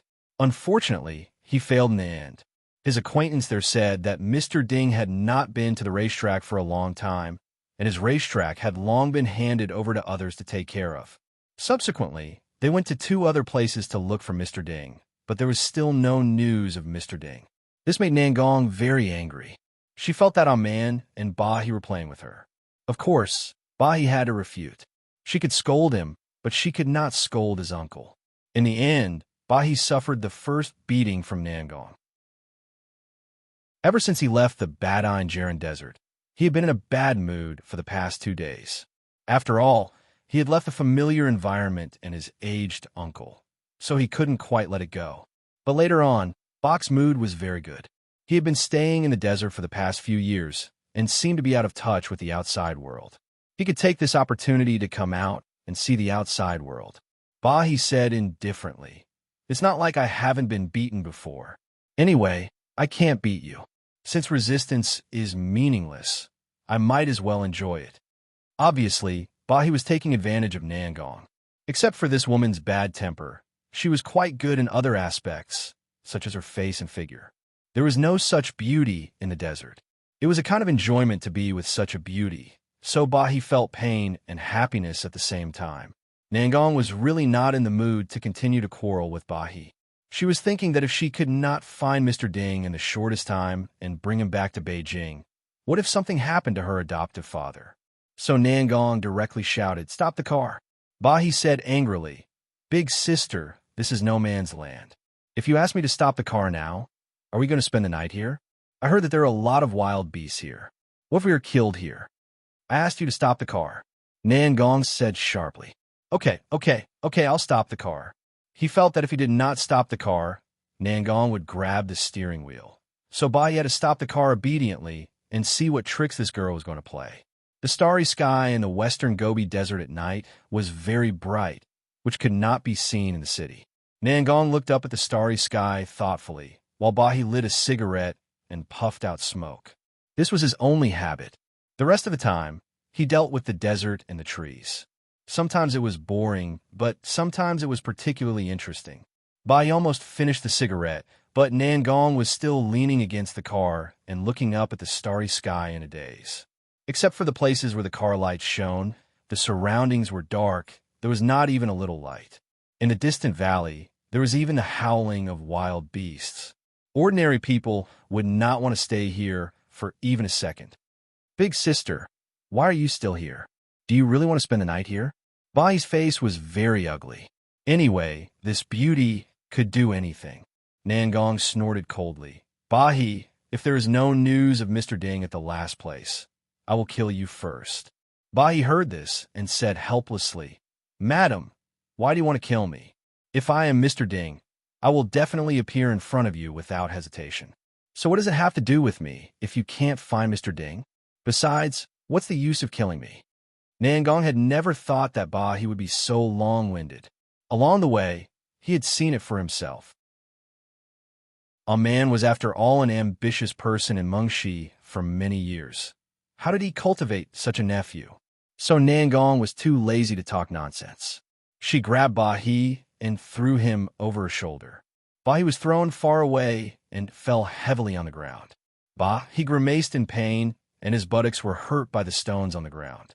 He struggled to get up and scolded, "Crazy woman, are you king sick?" After teaching Bahi a lesson, Nangong's mood was much better. Suddenly, she smiled brightly and said, "How far is this place from the town you mentioned?" Bahi muttered, "A good man does not fight with a woman.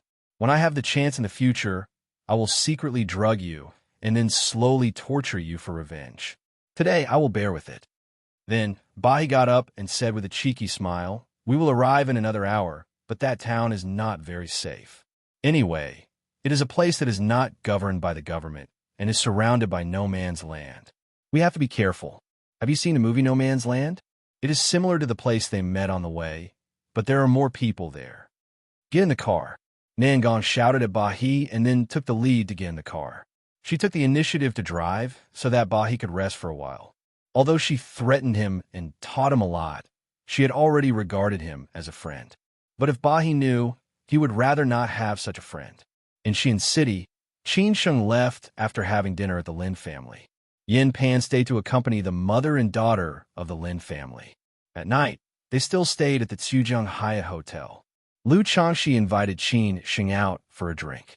Of course, Qin Sheng could not refuse. After all, Lu Changxi had helped him a lot during this period of time. Qin Sheng had to thank him properly. Although Lu Changxi was such a friend because of his background, they could continue to be friends. After all, it was inevitable. Qin Sheng went out with Hao Lei and Lao Chang. The three of them gathered together again. There were many bars in Tsujiang. Some time ago, a Fanhua bar was opened. The decoration was more artistic. It was positioned between a nightclub and a leisure bar. Qin Sheng had not been there before. After all, he had not been in Xi'an for a long time. He only knew that it was in the newly opened Tsujiang Harbor City. At this time, there were not many customers in the bar, and the atmosphere was not very warm. So Qin Sheng found Lu Changxi easily. The guy sat alone in a big booth with his legs crossed. There was only a bottle of beer on the table. He looked very pretentious. However, the person in charge of the bar and the two shareholders took turns to greet him. Everyone knew that the man in front of them was not simple. Looking at his clothes and temperament, he was definitely a rich man. Qin Sheng found Lu Changxi quickly and went straight to greet him. Lu Changxi smiled and stood up. Qin Sheng, why do you look so thin recently? Qin Sheng shrugged and sighed. I have a hard life. I can't be as comfortable as you. Lu Changshi said happily. You have a hard life?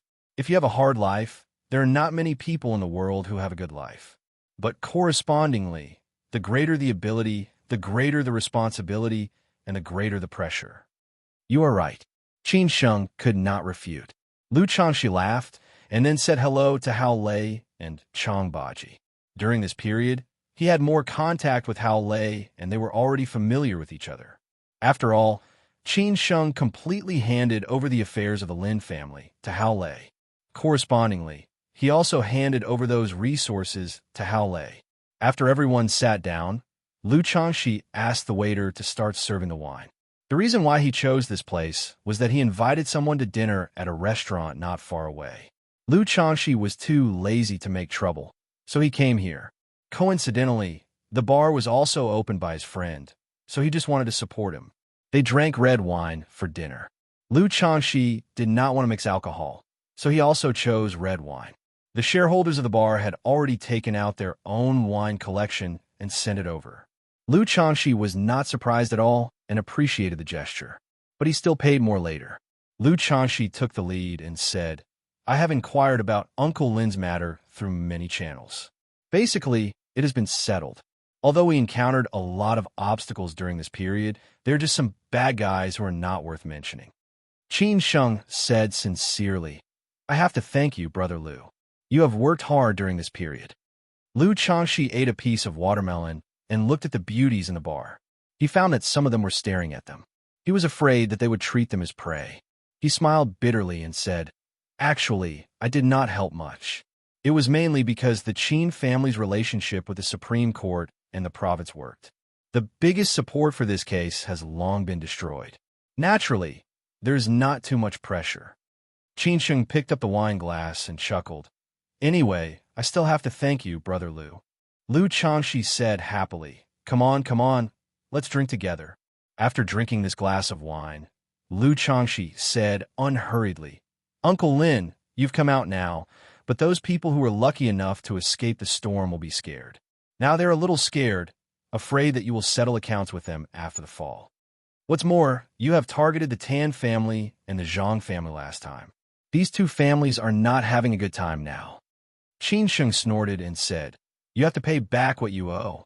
If you had known this would happen today, why did you do it in the first place? Lu Changshi said meaningfully, Where possible, one should forgive and forget. After hearing this, Qin Sheng frowned slightly and said after thinking for a while, It seems that Brother Lu has something that is difficult to say. Lu Changshi said with a smile, You can even see it.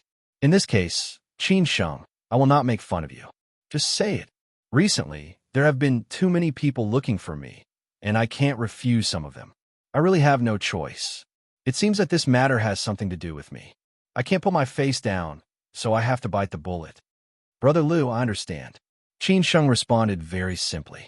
After all, Lu Changshi had been staying in this big circle in Xi'an, and it was impossible for him to be alone. Lu Changshi continued, So, there's another thing that I asked you to come out today, but I will not interfere with your final choice. I just want to finish the task. Qin Sheng was a little confused and said, What is it, Brother Lu? Lu Changshi said slowly, I want you to meet two people. After that, Lu Changshi did not wait for Qin Sheng to give a definite answer. He directly waved to a booth in the distance, and two men immediately came over. Chapter 562. Twists and turns. After several generations of hard work and management, the Lu family was definitely a top family in Xi'an, a real local tyrant. No one dared to despise or offend them. For example, a certain tycoon on the Huruan list, who was rumored to have an accident and then kept a low profile for a long time, finally got through this crisis with the help of the Lu family. As for what price he paid, no one knew. But one thing was certain, this tycoon's affairs were not deep. Otherwise, the Lu family, who had always been cautious, would not get involved in that mess. From this, it could be seen that the Lu family was very powerful here. Their relationships in all aspects were complicated. Naturally, There would be people who hoped that the Liu family would build bridges through all kinds of relationships so that Qin Sheng would let them go. In this way, the Liu family would gain some benefits. As for the result, the Liu family would not care. To put it bluntly, sometimes the Liu family was just a broker, but it depended on their relationship. They did not do business with just anyone. The two men looked a little tired. Their faces were yellow, and they had dark circles under their eyes. Their hair was messy, and they did not even shave. Besides, they were dressed casually. Qin Sheng almost did not recognize them. After all, the last time he saw them, they were so beautiful. The two men were none other than Tan Feng and Zhang Jinlei. They had been waiting for Qin Sheng to return to Xi'an. If Liu Changxi had not warned them not to act rashly, they might have gone to Beijing to beg for Qin Sheng's forgiveness. Qin Sheng already knew what he meant, but he still asked, "Brother Liu, what do you mean?" Just now, Liu Changxi was just testing Qin Sheng's bottom line. If Qin Sheng was very resistant, he would definitely not take the risk. He did not want these trivial things to affect his relationship with Qin Sheng. However, Qin Sheng's attitude was not tough, so Liu Changxi asked Tan Feng and Zhang Jinlei to come over. Liu Changxi said happily, "Qin Sheng, I don't mean anything. Don't think too much about it. I have no choice." The Tan family and the Zhang family invited an old leader to be their lobbyist. Coincidentally, my old man owes the old leader a favor. That's why I can't be the middleman. But still, you do what you should do. I'm just the middleman. Qin Sheng sneered and said, "Then I understand." Tan Feng and Zhang Jinlei had been tortured enough during this period of time. The business of the Tan and Zhang families had been greatly affected by the suppression of the Liu family. In addition, a lot of things in the past have been dug up. Now it could be said that they were in constant trouble. Finally, they spent a lot of money to talk to the Liu family, which led to the meeting today. The meaning of the Liu family was very clear. They knew better than anyone what they had done. It wasn't the Liu family who wanted to mess with them, but there was someone more powerful who wanted to deal with them. Seeing Tan Feng and Zhang Jinlei walking over, Hao Lei was very unhappy. He didn't expect Liu Changxi to do these things behind their backs. These two were the culprits who caused Annie Wan's car accident and hospitalization, and their father was the mastermind behind the incident that put Uncle Lin in prison. Feng and Tan and Zhang. Tan and Zhang and. Tan and an and Zhang and Changlei. And Zhang and Tan and Anavatang. No matter how much Qin Sheng wanted them and the families behind them to pay, as long as it was within the range that they could bear, they would agree, as long as Qin Sheng could let them go. When Tan Feng and Zhang Jinlei walked over, Liu Changxi told the manager, standing not far away, not to let anyone disturb them. The manager immediately called 2 security guards to stand at the bottom of the stairs. Brother Liu, Tan Feng and Zhang Jinlei respectfully lowered their heads and greeted Liu Changxi. No one could afford to offend Liu Changxi, and everyone had to curry favor with him. Liu Changxi held the red wine glass and chuckled. "Greet Master Qin." "Master Qin." Tan Feng and Zhang Jinlei bowed and greeted Liu Changxi. This time, they were even more respectful than they had been to Liu Changxi. Qin Sheng replied on purpose, "Master Qin, long time no see. How have you been?" Tan Feng was not as thick-skinned as Zhang Jinlei. It could be seen for what happened last time. Zhang Jinlei was flexible, while Tan Feng was still not mature enough. This time, Zhang Jinlei said, "We are just ordinary people in front of Master Qin. We can't afford to be called Master Qin." Qin Sheng replied disapprovingly, "Is that so? I still remember that some time ago, the 2 young masters showed off their prowess. Don't mention how awe-inspiring they were. I was so scared." Zhang Jinlei quickly replied, "Master Qin, we offended you in the past. I hope you can be magnanimous and forgive us. As long as Master Qin is willing, we can apologize to you in any way." Qin Sheng threw the cigarette but on the ground and made things difficult again. "Kneel and kowtow to apologize, okay?" This was a blatant humiliation. Not to mention Tan Feng and Zhang Jinlei. Even an ordinary person would not be able to endure such humiliation. This was a bar full of customers. If they really knelt down, it would be a big joke. Moreover, What happened last time had made Tan Feng and Zhang Jinlei extremely humiliated. Every time they mentioned it, they would be full of hatred towards Qin Sheng. Today, Qin Sheng was like this again. It was like digging flesh and picking bones from their wounds. However, Zhang Jinlei knelt down without hesitation. Not only were the others shocked, but even Qin Sheng was a little surprised. He did not expect Zhang Jinlei to be so determined. Zhang Jinlei knelt down. Tan Feng's face looked terrible. This was a bar. There were customers everywhere. There might be acquaintances. If this was spread out, how could they establish a reputation in Xi'an? They were afraid that they would really become a joke. But what else could they do? The man in front of them controlled the life and death of their families. If this man did not intend to let them go, they would not have the courage and strength to resist at all. They could only wait for death. If the entire clan was finished, then what would he, Tan Feng, amount to? Therefore, after hesitating for a moment, Tan Feng also knelt down in front of Qin Sheng. He stared at Qin Sheng, meaning to say, "We have already knelt down. What else do you want?" Lu Changxi was not surprised at all. The Lin family had almost been destroyed by the two families. Lin Shi had been in prison for so long, while they had been enjoying their lives.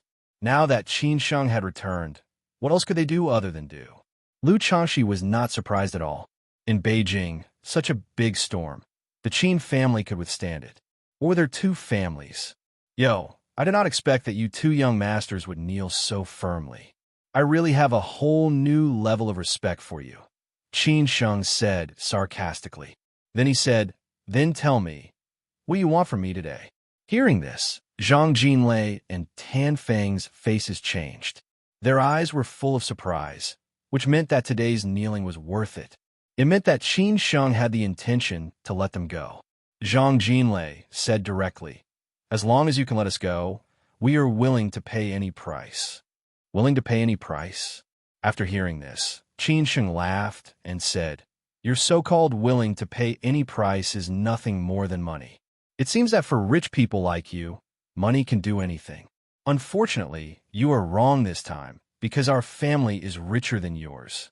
The total wealth of your two families is not even a fraction of our families. Why do you think I want your money? If money can do anything, I will buy your lives with money. Okay? Anyway, you said that you were willing to pay any price. Let me see if you are really willing to pay any price."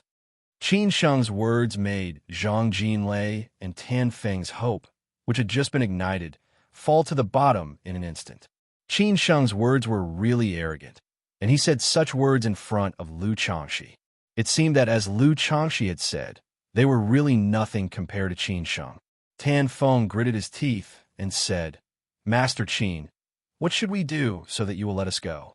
Qin Sheng said bluntly, and continued to humiliate Tan Feng and Zhang Jinlei. Children should pay their father's debt.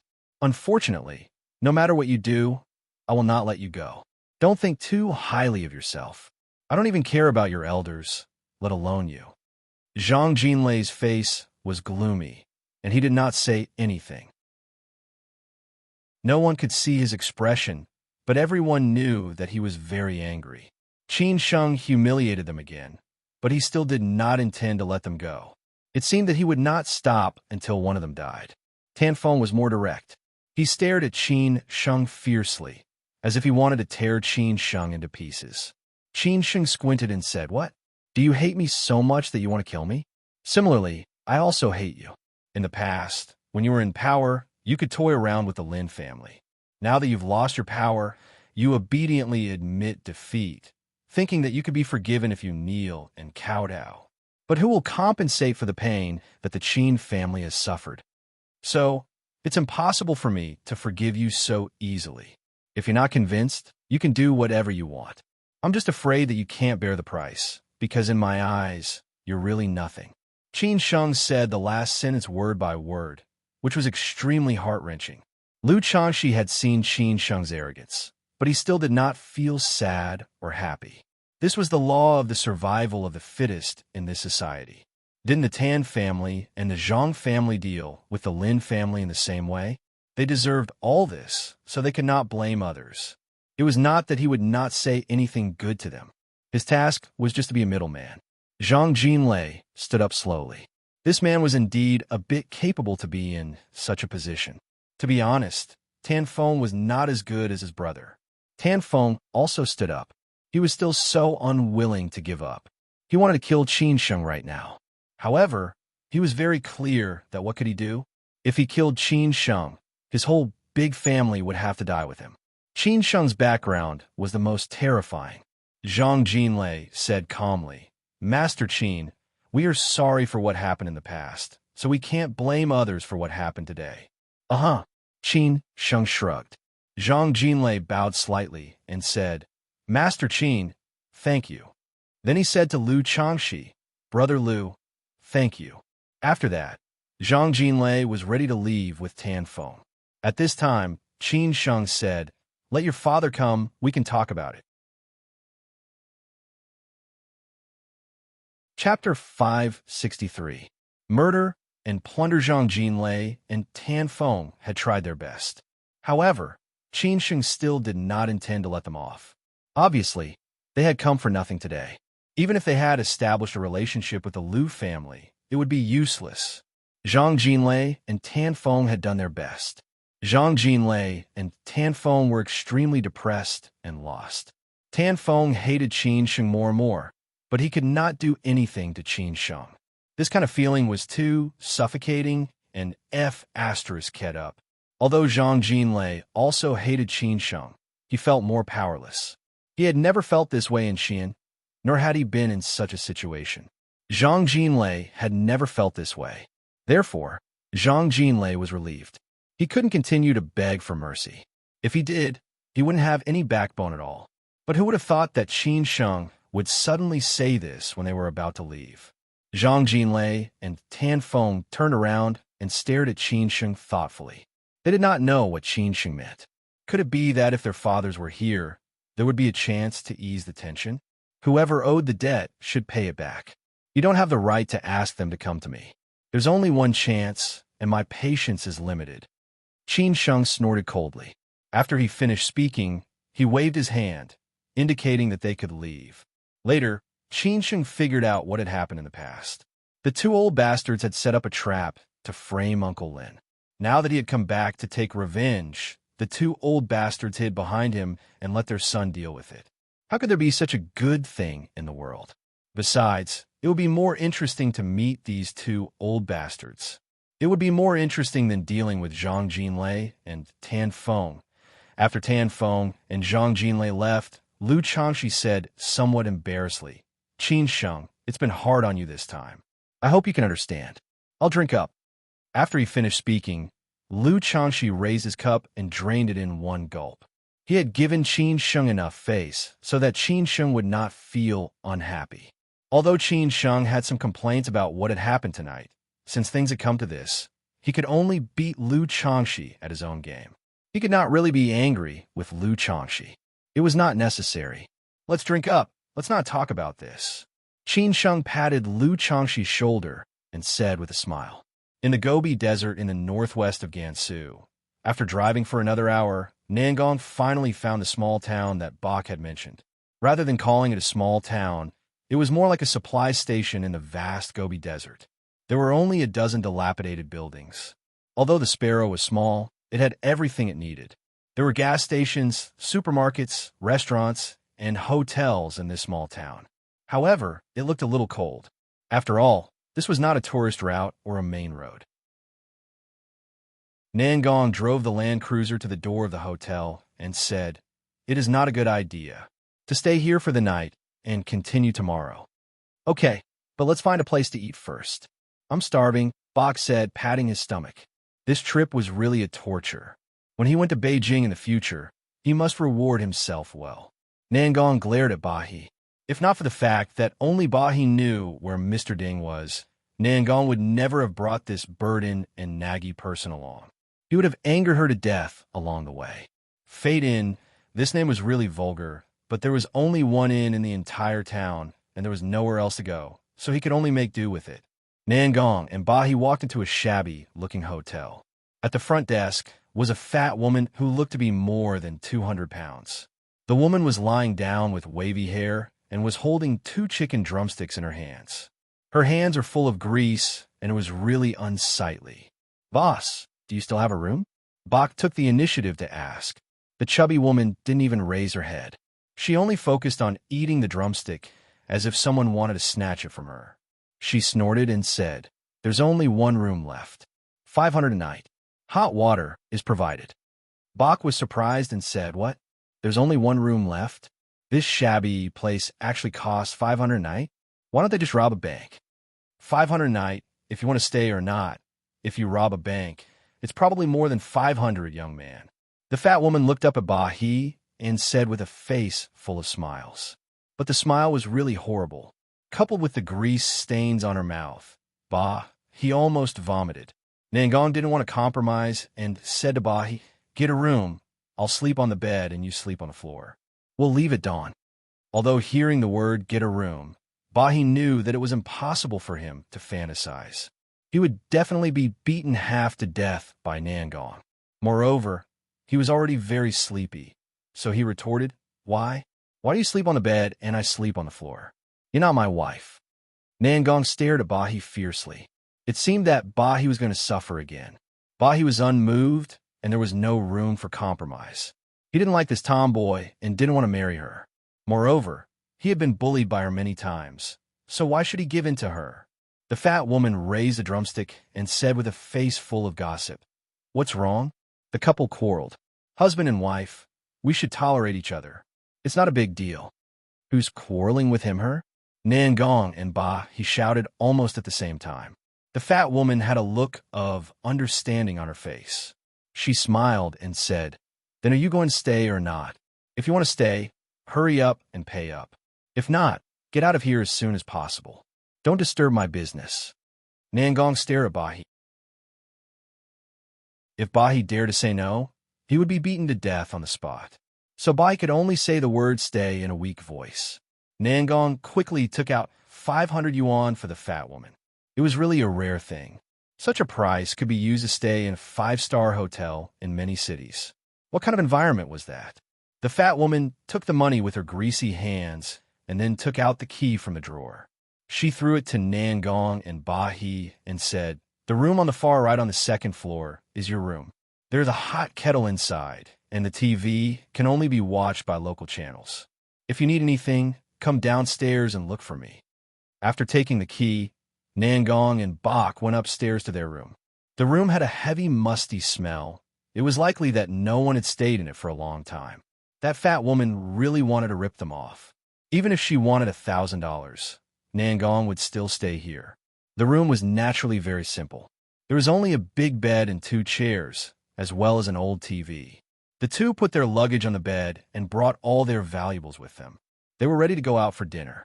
The restaurant called Jiang, who was very close to the hotel. After all, the town was only so big. It only took a few minutes to walk to the end. There were 2 other tables of people in the restaurant. Nangong and he casually found a place to sit down. "Why do I feel that this place is a little scary?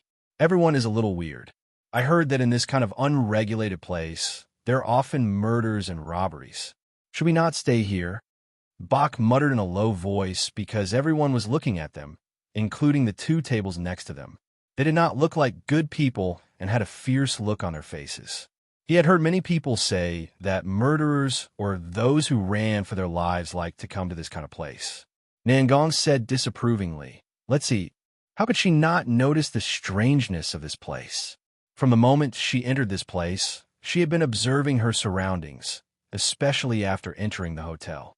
The fat lady boss looked silly, but there were subtle flaws everywhere, such as the scars on the back of her hands, the calluses between her thumb and index finger, and her eyes that were always flickering. At this time, it was impossible to leave even if they wanted to. They had to be careful tonight. If there was an accident and they lost their lives here, it would be really not worth it. A shifty-eyed waiter ran over with a menu in his hands. He squinted and asked, "Handsome man, beautiful woman, what do you want to eat? We're the most famous restaurant within 100 miles. It will definitely suit your taste." Bahi almost spat out a mouthful of blood. He replied, "Big brother, I guess there is only one restaurant within 100 miles. Even if you want to compete with others, No one is willing to compete with you. Nangong stared at Bahi and said, "You talk too much. Hurry up and order." Bahi was too lazy to refute. He picked up the menu and glanced at it. He directly scolded, "Damn, a tomato scrambled egg is 100 yuan, a garlic cucumber is 80 yuan, a kung pao chicken is 280 yuan. Why don't you rob a bank?" It was this sentence again. It could be seen how shocked Bahi was. This broken place was really crazy. Those who did not know better would think that they had come to a super resort and had a sumptuous meal on land and sea. The waiter laughed and said, "Handsome man, didn't you say that there is only one restaurant within 100 miles? The raw materials are scarce, and it is too difficult to get the goods in. Moreover, the chef's salary is very high." "I understand." Nangong still did not talk nonsense. She directly ordered 2 meat dishes and 1 vegetable dish, plus 2 bowls of rice and 2 bottles of water. It cost a total of 800 yuan. Even when she was in Beijing, she had never eaten such a cheap meal. "I will never come to this place again in my life." Bahi let out a long sigh.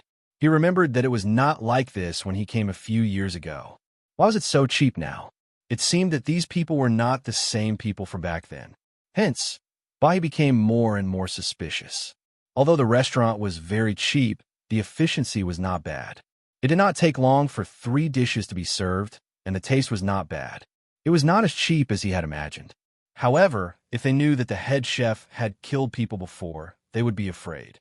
After dinner, Nangong and Bahi paid the bill and left immediately. The guests who were drinking at the table next to them began to whisper. A group of 4 men, all familiar people in this small town. Nangong and Bahi were the second group of foreigners who came to this small town today. "Brother Huang, when are we going to do it tonight?" A man with a scar on his face asked in a low voice. He looked like he had not taken a bath for a long time. His whole body smelled rancid, and he was afraid that there were lice in his hair. Brother Huang, who was sitting opposite, clenched his teeth and said elegantly, "The night is dark and the moon is high. It is the right time to kill." This morning, someone came to them and said that they wanted them to deal with the man and woman who passed by here. If they killed them, they would be paid $1 million. This was like a pie falling from the sky. Of course, they would not miss it. They had been waiting for the whole day, for fear that they would miss this deal. After the sky turned dark, they thought that they would not have a chance. They did not expect that the man and woman would really appear. "Brother, I don't have any other request. I just want the woman just now. Can you let me have a good time first?" A skinny monkey next to Brother Huang said with a cheeky smile. Brother Huang laughed and scolded. "Look at you. After we finish this job, I will take you to play with a foreign woman. Don't even think about this woman. I heard that her skills are not simple." After the skinny monkey heard this, his face was full of disappointment. However, there was a dirty thought in his heart. The night was getting darker and darker. The lights in the small town gradually dimmed. In the end, there were only a few street lights that were still on. However, the moon tonight was very round, and it shone as bright as day. In the hotel, Bahi and Nangong had already laid down to rest. Nangong, who was sleeping on the bed, did not take off his clothes. He was not afraid of Bahi and the others. Bahi spread the quilt on the ground and fell asleep not long after lying down. He even started snoring. Chapter 564. Chapter 565 of HIRY that it couldn't leave. This was a desolate and uninhabited desert. Having such a strange town was already very strange. Coupled with the messy people in this town, anyone who came here would have to be careful. Even ordinary people would not dare to come here. It had to be said that Nangong and Bahi's guts were quite big. The fat woman from the hotel, the few guests in the small restaurant, including the owner and waiters of the restaurant, none of them looked like ordinary people. Nangong, who had been in the society for many years, had already observed them. Even when they were eating just now, Nangong only took 2 chopsticks before stopping. It was better to be safe than sorry. Anyone could see that there was no business here all year round. It was impossible to earn money here. So why did these people stay here? Who would be willing to waste their lives in such a desolate place? There were only 2 possibilities. The first was that they had nowhere else to go and could only stay here. For example, they were wanted criminals or people who ran away from debt. The second was that these were all illusions and there were other unknown secrets here. Just after 2 o'clock in the morning, the movement in the corridor and outside the window woke Nangong up. Nangong quietly got up and carefully went to the side of Bok, who was sleeping on the floor. He thought that Bok was sleeping very soundly. Unexpectedly, when he was about to wake him up, he found that Bok had already woken up and was listening to the movement outside with his eyes wide open. Shoo! Bok stretched out his hand to Nangong and at the same time signaled that there was movement outside. Nangong was lying next to Bok. His posture was somewhat indecent, but he couldn't care less and asked in a low voice, You didn't sleep? Do I dare to sleep? Bok said angrily, If I fell asleep, I'm afraid that when I wake up, I'm afraid that I would have already met the king of hell. Even a dog can see that there is something wrong with this group of people. Nangong stared at Bok, who was still being talkative. He really didn't know if this man was also this glib in front of a man. He probably didn't dare to do that. After coming out, he let go of himself. Act according to the situation, Nangong said to Bok in a deep voice, and then walked in the direction of the door. In the corridor, the group of people whom Nangong and Bok had met in the restaurant were tiptoeing toward the room. Behind them was the chubby hotel owner. The woman said with some dissatisfaction, Da Huang, can't you give me more? I know they gave you 1,000,000 yuan. Da Huang, can't you give me more? Sister Fatty, be content. I'm just asking you to open the door. Do you think I'm asking you to kill people? Otherwise, I'll change my mind later and I won't even give you the 50,000 yuan, Brother Huang said coldly in the restaurant. Who asked this fat woman to be so greedy and insist on asking for 100,000 yuan? If it were not for the fact that his man was quite powerful and made him somewhat fearful, he would not have given her a single cent. The thin, monkey-like man next to him still did not give up and asked, Brother Huang, are you really not going to give me a chance? Can I pay you 50,000 yuan? As long as I can have a good time once, 50,000 yuan is worth it. Brother Huang scolded angrily. You're still thinking about this? Can you be a little more promising? What kind of woman can't you have sex with? What's so good about this woman? Can't you control your 2 kilograms of flesh down there? Feeling that his brother was really angry, the thin, monkey-like man had no choice but to shut up obediently in case something went wrong and Brother Huang took it out on him. He knew that Brother Huang could be ruthless, and he had a few lies on his back. At this time, they had reached the door of the room. Brother Huang gestured for the fat woman to come up and open the door quickly. The fat woman muttered a few words and walked over. She used the spare key to open the door carefully. After a few tries, the door was opened. If it was not for fear of making too much noise, Brother Huang would have kicked the door open. It was totally a decoration. The room was dark, and only the moonlight shone through the window and on the bed. It could be seen that there were 2 people lying under the quilt on the old wooden bed. The fat woman could not help but despise them in her heart. Just now, they had put on a good act downstairs, but after entering the room, they were like heavenly thunder and earth fire. Men and women were all erotic creatures. The thin, monkey-like man was a little envious of the dark-skinned man. He liked women all his life. It was also because of the woman that he escaped to this place that he could not change his temper. It was a pity that he could only go out a few times every year. Brother Huang stared at the fat woman, and she hurriedly retreated. She was afraid that if she ran too slowly, she would be in trouble. Anyway, she felt that this couple was definitely not simple. Brother Huang waved his hand, and the thin, monkey-like man and the scarred man went to the left side. The dull man followed him to the left side. Everyone was holding a weapon in their hands. It was either a bayonet or a machete. Everyone seemed to be ready. Brother Huang winked at the thin, monkey-like man. After the thin, monkey-like man was ready, he suddenly pulled the quilt open. Without hesitation, everyone slashed at the 2 people under the quilt. However, the scene in front of them shocked them. The man and the woman were not under the quilt. There were only pillows and luggage. The man and woman had long disappeared. The cooked duck had flown away. How could Brother Huang not explode? He shouted angrily, "Search for them. I don't believe they can run anywhere." Where were Nangong and Bak? It was impossible for the two of them to leave the room. When Brother Huang and the rest were discussing outside, the two of them had already camped in two blind spots on the wall near the door, waiting for these people to walk into the trap. After the scarred man heard Brother Huang's order, he was ready to turn on the lights. He did not believe that the man and woman could run anywhere. The town was only so big, and there were people everywhere. Moreover, the man and woman's car were parked below. If they ran away in a car, they would probably get lost or die of dehydration in such a big, uninhabited area. Moreover, it was already nighttime, just when the scarred man turned on the lights, and they were not ready to search. Nangong and Bak did not hesitate to descend from the sky and went straight to the few people below. Nangong's target was Brother Huang. To catch the bandits, first catch the ringleader. Bak's target was Skinny Monkey. He had picked a soft persimmon. Nangong kicked Brother Huang onto the bed. Brother Huang did not even have time to react. Skinny Monkey's side was almost the same. He was kicked directly into the wall by Bak. The sudden change shocked everyone.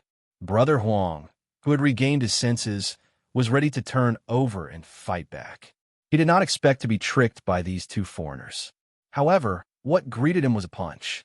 Brother Huang was dizzy and his nose was bleeding. It was obvious that Nangong had used a lot of strength in this punch. The scarred man was the first to react. He took the machete and rushed towards Bak. Bak had been with his uncle on man for several years. He had learned a lot from his uncle's driver and bodyguards. He picked up the bayonet that Skinny Monkey had dropped on the ground and rushed towards him. The two of them instantly wrestled with each other. On the other side, the wooden man rushed towards Nangong. As soon as he got close to Nangong, Nangong kicked his armpit. It was so painful that he grimaced. When he rushed forward again, the machete in Nangong's hand was already on Brother Huang's neck. "All of you stop," Nangong shouted to the crowd. Brother Huang also shouted to the crowd, "All of you stop." Only then did the other men quickly stop. Just as the knife-scarred man was distracted, Bai stabbed his knife into the knife-scarred man's shoulder. The knife-scarred man roared out in anger. The group of people outside had already been alerted and were rushing over. Bak also suffered a minor injury. The scarred man's machete scraped his back. However, it was not serious. It was just a very shallow wound. However, their situation was not very good. Bak could only hold the bayonet and protect Nangong. The machete in Nangong's hand had already cut Brother Huang's neck. Blood flowed down from the machete. It could be seen that she was really ruthless. At this moment, Brother Huang looked very embarrassed. It was really a case of going for wool and coming home shorn. He quickly shouted, "Miss, we can discuss this. If you kill me, then you really won't be able to walk out of here." Nangong questioned, "Tell me, who are you? Why do you want to kill us?" "We are just vendors in this town," Brother Huang said casually. Then he made up a lie and said, "At first glance, I can tell that you are rich people who have nothing better to do. You drove a Land Cruiser and swaggered through the town. From the moment you walked in here, you have already been targeted. I guess we're not the only one." Of course, Nangong did not believe his words, because they had heard the conversation outside just now. Nangong's machete tightened a little. Brother Huang was immediately scared and said, "Beauty, I'll tell you. Someone spent money to kill you. 1 million to buy 2 of your lives." Brother Huang finally told the truth. If he did not tell the truth, he would die. After Nangong heard it, she could not help but fall into deep thought. She did not expect that there would be such twists and turns. Someone spent money to buy their lives. Who was it? What the F***CK? 1 million for 2 lives. When did my life become so valuable? Bak exclaimed. He did not expect such a thing to happen. It was really exciting. If he knew the truth, he would definitely cry. That was, Nangong's life was worth 1 million. He estimated that it was worth nothing. Nangong asked, "Who's the buyer?" "I don't F***king know. A group of people suddenly came this morning. They said that you might be passing by here. 1 million to buy your lives. They gave 500,000 as a deposit. After the job is done, they will give the other half." Brother Huang told Nangong everything. He did not want the 1 million now. He just wanted to live. At this time, a lot of people rushed in from outside. When they saw the scene, They were shocked. How could Brother Huang be taken down just like that? He looked a little miserable. It was not good for them to act rashly. Nangong did not believe it and increased the strength of her machete. Brother Huang begged for mercy. Beauty, sister, madam, I really don't know who they are. I also don't care who they are. As long as they pay me, it's fine. It's too easy for people to die in this unregulated place. If you kill me, you will definitely not be able to walk out of here. If you don't kill me, you might be able to leave safely. Nangong fell into deep thought. This situation was a little tricky. She did not expect that they would run into a thief's nest. It was all Bok's fault for leading the way. Was he a spy? Bok definitely did not know what Nangong was thinking. He was only thinking about how to leave. He did not want to die here. He said in a low voice, "What should we do now?" Nangong thought for a moment and said, "Go out, drive the car, and leave overnight." Nangong immediately drove Brother Huang out. Bok took the backpack and followed behind. Brother Huang was cursing. The others did not dare to stop them and could only make way for them. When they went downstairs, they met a chubby woman. This woman was still eating a chicken leg. She did not seem surprised when she saw this scene. It should be said that she was used to this kind of scene. Just now, when she heard the movement upstairs and the people outside rushing up, she knew that the matter inside must have been ruined. The chubby woman raised the chicken leg and said happily, "Io to Huang, what's wrong? Why are you like this?" Brother Huang stared at the chubby woman and scolded, "Damn fatty, don't take pleasure in my misfortune. Maybe it's you who secretly told me. Don't think that with your man backing you, I won't dare to touch you. Let's talk about it when you're alive first." The chubby woman pouted at Brother Huang. That look was really annoying. Nangong and Bok thought that they could get into the car and leave safely by holding Brother Huang hostage. But when they walked out of the hotel, they realized that it was not that simple. The outside of the hotel was already full of people. It seemed that the whole town had come, and they were all holding weapons in their hands. Chapter 565. Chapter 566 of W Are Buying Lives. At first, Nangong thought that these people just wanted to kill them and rob them. Who asked her and Bok to drive a Toyota Land Cruiser to this godforsaken place?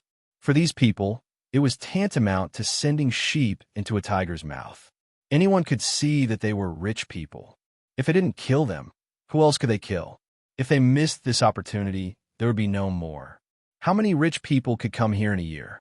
But now, the result was not what she thought, and it was more terrible than she thought, because someone paid $1 million to buy their lives. Who wanted their lives? Did he want her life or Bok's life? If it was Bok's life, it must be Young Man's enemy. After all, this place was far away from Bok's sphere of influence. If it was her life, it must be the Chin family's enemy. The purpose of this was nothing more than to prevent her from finding Mr. Ding. If she could not find Mr. Ding, then Mr. Ding would not return to Beijing to help her foster father. However, these people obviously wanted to kill her with a borrowed knife and did not want to leave any clues. Fortunately, these people in the town looked fierce, but in fact, they were just a motley crew. They could not withstand a single blow at all. Now she just needed to kidnap Brother Huang and leave. However, now the situation was a little complicated. The movement here had alarmed everyone in the town. It was obviously impossible for them to kidnap Brother Huang and leave. What should she do? Several big lights in the town had been turned on, and the front of the hotel was illuminated as if it was daytime. There were at least 30 or 40 people standing on the road, all holding different weapons in their hands. Nangong also found that some of them were even carrying guns, and behind them were Brother Huang's desperate men. Bok was very nervous, and his face looked terrible. What should we do now? We can't leave. Nangong's face was calm, but her brain was spinning rapidly. How could she leave this place safely? If she was alone, it would be easy as long as she could kill her way out. But with Bok, this burden, it would be difficult. The most important thing was that she did not want to waste too much time here. Looking at the people present, Nangong suppressed her anger and snorted. I really didn't expect that I would fall into a thief's nest today.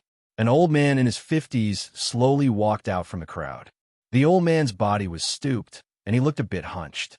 His face was covered with wrinkles, but his eyes were filled with killing intent. He said calmly, "Miss, do you really think you can leave this town like this?" Nangong replied directly, "Then I will kill him. It's good to kill him. That way, it will save us a lot of trouble." "This brat has caused me a lot of trouble," the old man replied disapprovingly. "Most of these people were involved in murder cases. It was a blessing for them to be able to live until now, so it was not a loss." Upon hearing this, Brother Huang's heart sank. He shouted in a hurry, "Mr. Li, save me. I don't want to die. Why didn't you think of this when you took the money? You deserve it. Next time you reincarnate into a better family." "Don't be so miserable," said the old man that Brother Huang called bossly disdainfully. "Most of the people living in the small town did not deserve to die, including him." Nangong frowned and questioned, "It seems that you are also involved in today's matter. Then I will kill him first, and then I will kill you." "Miss, don't talk big. You also need to have the ability to do so. 2 fists are no match for many hands. All of us have lived on the edge of a knife. If you really want to fight with your life on the line, you can try." Bosley laughed. The others laughed even more presumptuously. Someone actually dared to say such words here, and it was even a woman. She really did not put them in her eyes. The situation was very disadvantageous to Nangong and Bahi, and it was true. In the face of so many desperados, the possibility of Nangong and Bahi leaving safely was very small. The fat woman held a chicken leg in her hand and leaned against the door of the hotel. She laughed and said, "Miss, who asked you to offend someone? Someone spent money to buy your life. Tell me, how can we let a fat sheep like you leave? Besides, even if no one spent money to buy your life, how can we miss a business that came to our door?" After saying that, she laughed out loud as if she had said a very funny joke. But it was really too funny. Bai no longer had any hope. This time he went out was really unlucky. If he had known this would happen, he would not have followed this woman out. He asked casually, "Then tell me, how can you let us go?" "Here, only money matters. You can do whatever you want with money," Bosley said with a smile. When talking about money, he was really a miser, as if he had gotten into money. When Nangong and Bahi heard this, they instantly felt a lot more relaxed, because they did not have to fight with their lives on the line. As long as they had money, it would be fine, and they were not short of money. So Nangong sneered and said, "I thought it would be very difficult to leave here. It turns out that you only care about money. Then tell me, how much money can we leave?" She really did not want to be entangled with these people and waste too much time here. As long as she could leave safely and find Mr. Ding smoothly, then she would naturally have a way to come back and take revenge. She would not accept this loss so easily, nor would she give the money so easily. Bosley said truthfully, "Someone paid 1 million to buy your life, then the money you pay for your life must not be less than 1 million. Otherwise, I will not be able to convince the others." So Nangong was too lazy to talk nonsense and said disdainfully, "Just tell me the price. Don't talk nonsense. 1 million for 1 life. That is 2 million. You can leave directly." Bosley thought for a moment and said. When everyone heard this price, they almost exclaimed out loud. This was not a small number. Nangong laughed and said, "You are really asking for an exorbitant price." Bahi was shocked and almost said his catchphrase again. Why didn't he go rob a bank? This was 2 million. He definitely did not have it, so he could only call his uncle. There is no other way. Who asked you to make such a big noise? So, can you afford this price? Bosley asked directly. Nangong said without hesitation, "Deal. How do you pay? Cash or bank transfer is fine. As long as the money arrives, we will let you leave immediately. If you want to stay here for 1 night, I promise you will be fine." Bosley said so. Of course, he would let these 2 people go after seeing the money. As for his promise to Nangong and Bahi, with the status here, absolutely no one dared to touch it. Nangong thought it might be a big battle, but he did not expect that it could be solved with money. So it was meaningless to hold Brother Huang hostage. Besides, Bosley also said that even if they killed Brother Huang, they could not leave. So Nangong directly let Brother Huang go, which was also a sign of sincerity. Then Nangong said to the old man Li, "Card number, transfer." You believe them just like that? Bahi said incredulously. As for why Nangong was so rich, Bahi was not surprised. After all, Nangong was a member of the Qin family in Beijing. His uncle had already said that the Qin family was rich and powerful. They were a powerful family in Beijing. Nangong snorted coldly and said, "Then what do you think we should do?" Once the money was paid, it was up to these people to decide whether to let them go or not. If they really did not let them go and wanted to kill them and silence them, she had no choice but to fight to the death. However, as long as the money was in the account, with this clue, even if they died, there would be people who would avenge them. Whether it was the Qin family or a man, they all had this ability. Bosley did not expect the woman in front of him to agree so directly. She did not bargain at all. If she had bargained, he would still have room to retreat. It was really an unexpected fortune. If he knew this would happen, he would have asked for more. But now that the deal had been made, he would not go back on his words. This was the foundation of his foothold here. Who asked these people to be the most loyal and trustworthy? The next thing was very simple. Nangong and Bahi came to the restaurant just now. Bosley was the behind-the-scenes boss of this restaurant. He gave Nangong a bank card number. Nangong directly called Beijing and asked them to transfer 2 million to this card number. It did not take long for the money to be transferred directly. Bosley had also called to confirm it. Suddenly, there was 2 million more in the card. Bosley was so happy that he could not close his mouth. He said to Nangong, "Miss, this time I offended you. But on this journey of 200 miles to the west, as long as you encounter danger, you can directly tell me your name. Absolutely no one dares to touch you." Nangong did not speak. She did not expect that there was such a place in the west. But for her, things would definitely not end like this. It was just that she did not have the energy to care about these things now. Mr. Ding's matter was the most important. Bosley was not angry. He smiled, revealing his black and yellow teeth. "Miss, are you going to stay here for one night or leave overnight?" Nangong said casually, "Leave overnight. Then I wish you a safe journey." Bosley chuckled. Nangong hesitated for a moment and opened her mouth again. "If I give you 1 million more, can you tell me who on earth wants to kill us?" Bosley really did not expect that the woman in front of him was so rich. It seemed that 2 or 3 million was not a lot of money to her. He chuckled and said, 1 million, tut, tut, she is really rich. It is not that I do not want to earn this money, but we really do not know those foreigners, so there is nothing we can do.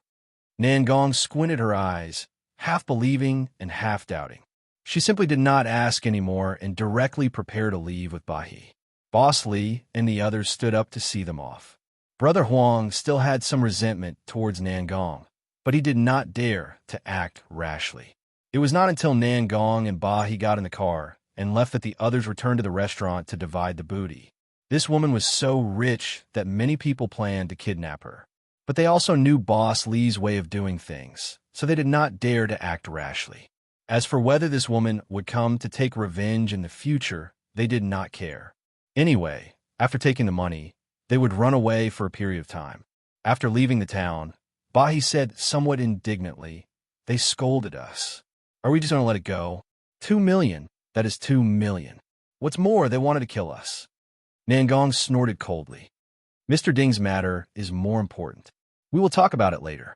The reason why Nangong wanted to leave overnight was that she was afraid that there would be more changes. After all, they still did not know who wanted to kill them. Chapter 566. Chapter 567. Death. What was going on? In order to avoid any more accidents and also to get back the small town, Nangong finally called Beijing for help after leaving the no man's land.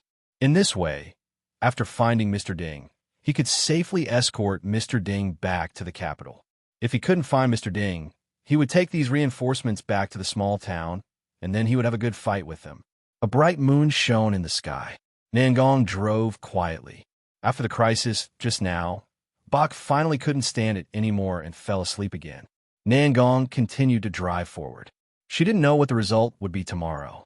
She hoped she could find Mr. Ding. Qin Sheng had fallen asleep at this time in Xi'an. He naturally lived in Jindi, Furong, Shurjia. It was rare for him to go home, so he couldn't stay in a hotel which was also good for taking care of Annie Wong and Xin Xin. After separating from Lu Changxi at the flower bar, Qin Sheng sent Chang Baji and Yin Pan to the Hyatt Hotel and met Lawyer Zheng, who had arrived in Xin the day before yesterday. Lawyer Zheng had worried a lot about this case. He was basically responsible for communicating with the Supreme Court and the Provincial High Court. After being busy for so long, the court session was finally going to start tomorrow. Lawyer Zheng told Qin Sheng that he was ready. There would never be any accident in this case. Lawyer Zheng knew the inside story of this case better than anyone else. In addition to his confidence in his own strength, he also recognized the background of the Qin family. The Qin family had opened up all the joints and withstood all the pressure and resistance. He only needed to follow the normal procedures according to the rules. At dawn, Qin Sheng had already got up, because Xin Xin, who was in a good mood, insisted on taking him to Tsujiang South Lake for morning exercise today. How could Qin Sheng refuse? He was now a crazy man who doted on his sister. In Beijing, he doted on Yaya, and when he returned to Xin, he doted on Xin Xin. These two girls must be his sweet little cotton-padded jackets in the future. Today was very important, so Qin Sheng must not take it lightly. Maybe someone would take the risk. The Tan and Zhang families did not have the courage to do something desperate, and they could not guarantee that some forces behind the case would not make trouble. After all, after the case was over, the accountability procedure would be restarted. No one knew how many people would be implicated. Therefore, Qin Sheng naturally let Chang Baji accompany him to run with Xin Xin. After running 2 laps, Xian was exhausted and sweating profusely.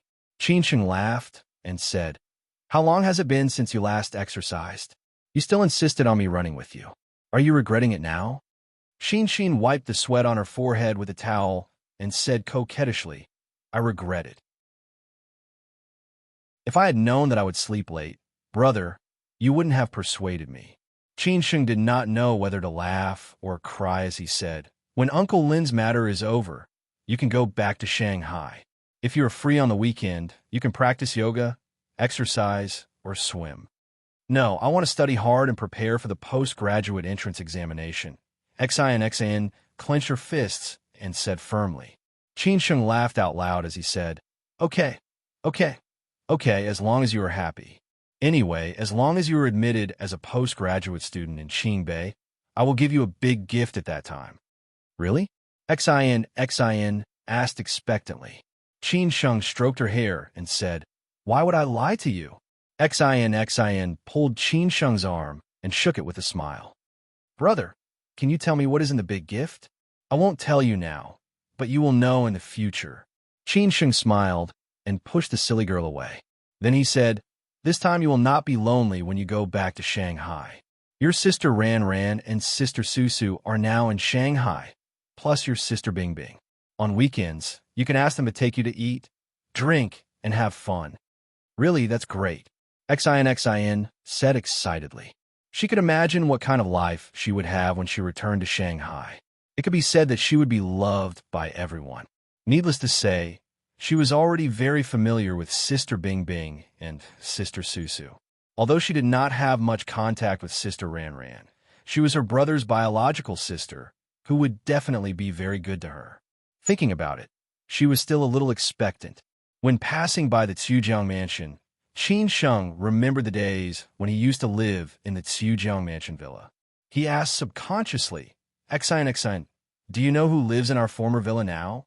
Xian was a little confused. She did not know what Qin Sheng meant. She replied casually, "I heard that no one lived there before. The owner of the Northern Shaanxi Coal Company bought it for investment. I don't know now." Qin Sheng nodded and did not ask any more questions. He would ask Yin Pan to call the property management later. If no one lived there, he would find a way to contact the owner and buy the villa again as a gift for Uncle Lin to get out of prison. Of course, the money would be paid by Qin Sheng first, but the wool would definitely come from the sheep. At that time, the Tan and Zhang families would pay the bill. When they returned to Jindi Furong Shurjia, Annie Wong had already gotten up and the nanny had prepared breakfast. After Qin Sheng and Xian had breakfast, Hao Lei and 2 cars were already waiting for them outside the community. They set off for the provincial high school. Wang Li held Qin Sheng's hand and asked uneasily, "Shenger, I'm a little nervous. Will your Uncle Lin really be okay?" Qin Sheng comforted her. "Annie Wang, believe me, you'll be fine." Not long after, they arrived at the provincial high school on Yan'an 5th Road. The provincial high school was also in Sujiangnu district, which was relatively close to Jindi Furong Shurjia, so it did not take long. At the entrance of the provincial high school, Qin Sheng met Lu Changxi, who had arrived a few minutes earlier than Qin Sheng. He had contributed a lot in this matter. Of course, he wanted to know the outcome. Moreover, he also told Qin Sheng that he would definitely be fine. After everyone greeted each other, they slowly walked into the provincial high school. The grievances that the Lin family had suffered in the past few years were finally going to end today. In the courtroom, there were many people.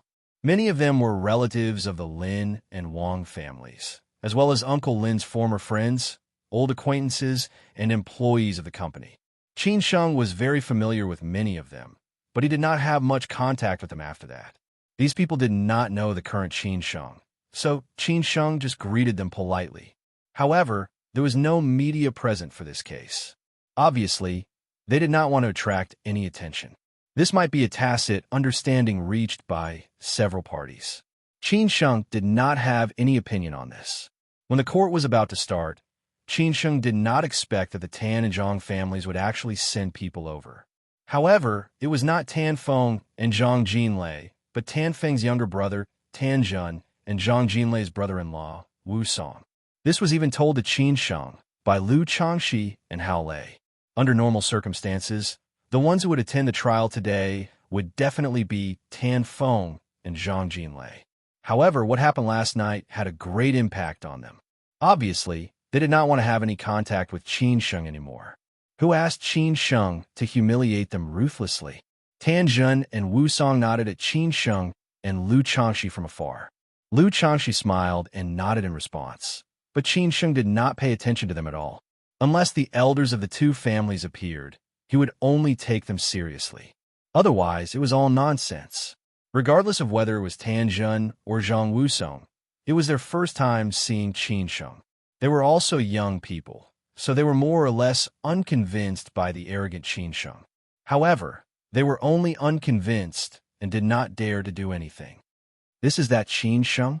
Wu Song said in an unfriendly tone. Recently, the pressure that the Tan and Zhang families have been under was completely caused by this man. Originally, he had planned to bring his wife to Europe for a trip, but now he did not have time. Tan Zhun nodded quietly and said, "Yes, he is. Do you feel that there is nothing special about him?" Of course, Wu Song knew what Tan Zhun meant. He smiled softly and said, "Yeah, he looks very ordinary. However, such an ordinary man made our two families so embarrassed." Who asked him to have an extraordinary background? When people are under someone else's roof, they have no choice but to lower their heads. Let's see how the trial will turn out. Tan Zhun let out a long sigh of relief. He understood it better than many people. Back then, when the Tan and Zhang families had set up a trap to deal with the Lin family, they should have expected today's outcome. Wu Song nodded quietly. They came today with other tasks, but they had to see the trial's outcome. All parties had arrived. There were about 40 to 50 people listening by the side. The Lin family was the plaintiff, but it was fully represented by a team of lawyers. Qin Sheng and the other members of the Lin family did not appear. The defendant's side was the prosecution. Among them was the one who was in charge of the Lin family's case back then. A few minutes later, the clerk stood up and read the rules and regulations of the court session. These were all normal procedures. In the end, the clerk said loudly, "All rise, the presiding judge and the judges. Please enter the court." After the presiding judge took his seat, he announced that the plaintiff, Lin Shi, was summoned to the court according to the procedure. Hence, Lin Shi, who had aged a lot, slowly walked into the court with two bailiffs following him. This was also the first time he appeared in front of so many people after he was imprisoned. When she saw her husband come out, Wang Li was a little emotional. He had suffered a lot these few years. Xin also cried silently. Her father was really old. Qin Sheng comforted Annie Wang and Xin. He looked at Uncle Lin with a very determined gaze. He believed that Uncle Lin would definitely be fine. After Lin Shi came out, he looked for the figures of his family members in the auditorium. He easily found them in the front row. He looked at them with a smile. That gaze seemed to be saying, "Thank you for your hard work." After the warmth, the presiding judge began the normal procedure. The Lin family's case from a few years ago finally officially reopened. The morning passed just like that. There were no accidents in the process, so the result was also very optimistic. However, the presiding judge did not announce the result in court. Instead, he told everyone to announce the judgment tomorrow. Lu Changxi said softly to Qin Sheng, who was beside him, "There is no suspense anymore. Congratulations.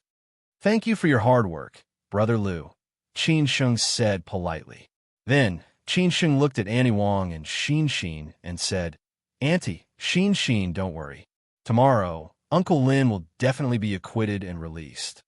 Wang Li and Xin Xin nodded heavily. At this time, the bailiffs walked over with Lin Shi. Everyone in the Lin family was very excited. Wang Li held her husband's hand tightly and said, "Lao Lin, you have been wronged." Lin Shi already knew that his wife had a car accident some time ago. Although Hao Lei told him that it was an accident, Lin Shi more or less did not believe it. He was even ready to give up the appeal.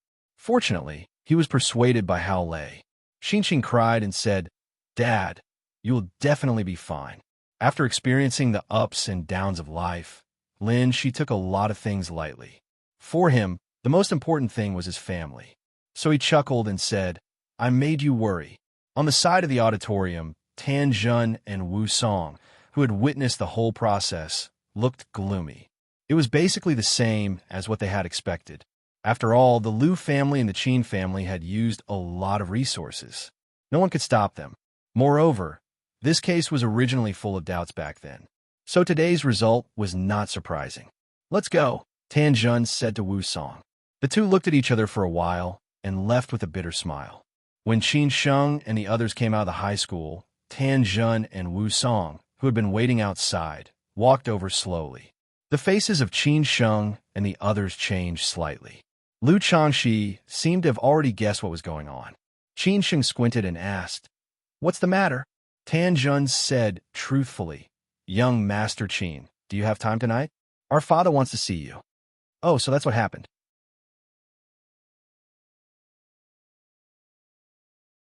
Chapter 567. Chapter 568. New YORK. The resistance of the village. Although Qin Sheng was in charge of these matters of the Lin family, it did not mean that Wang Li and Xin Xin did not know the juniors of the Tan and Zhang families.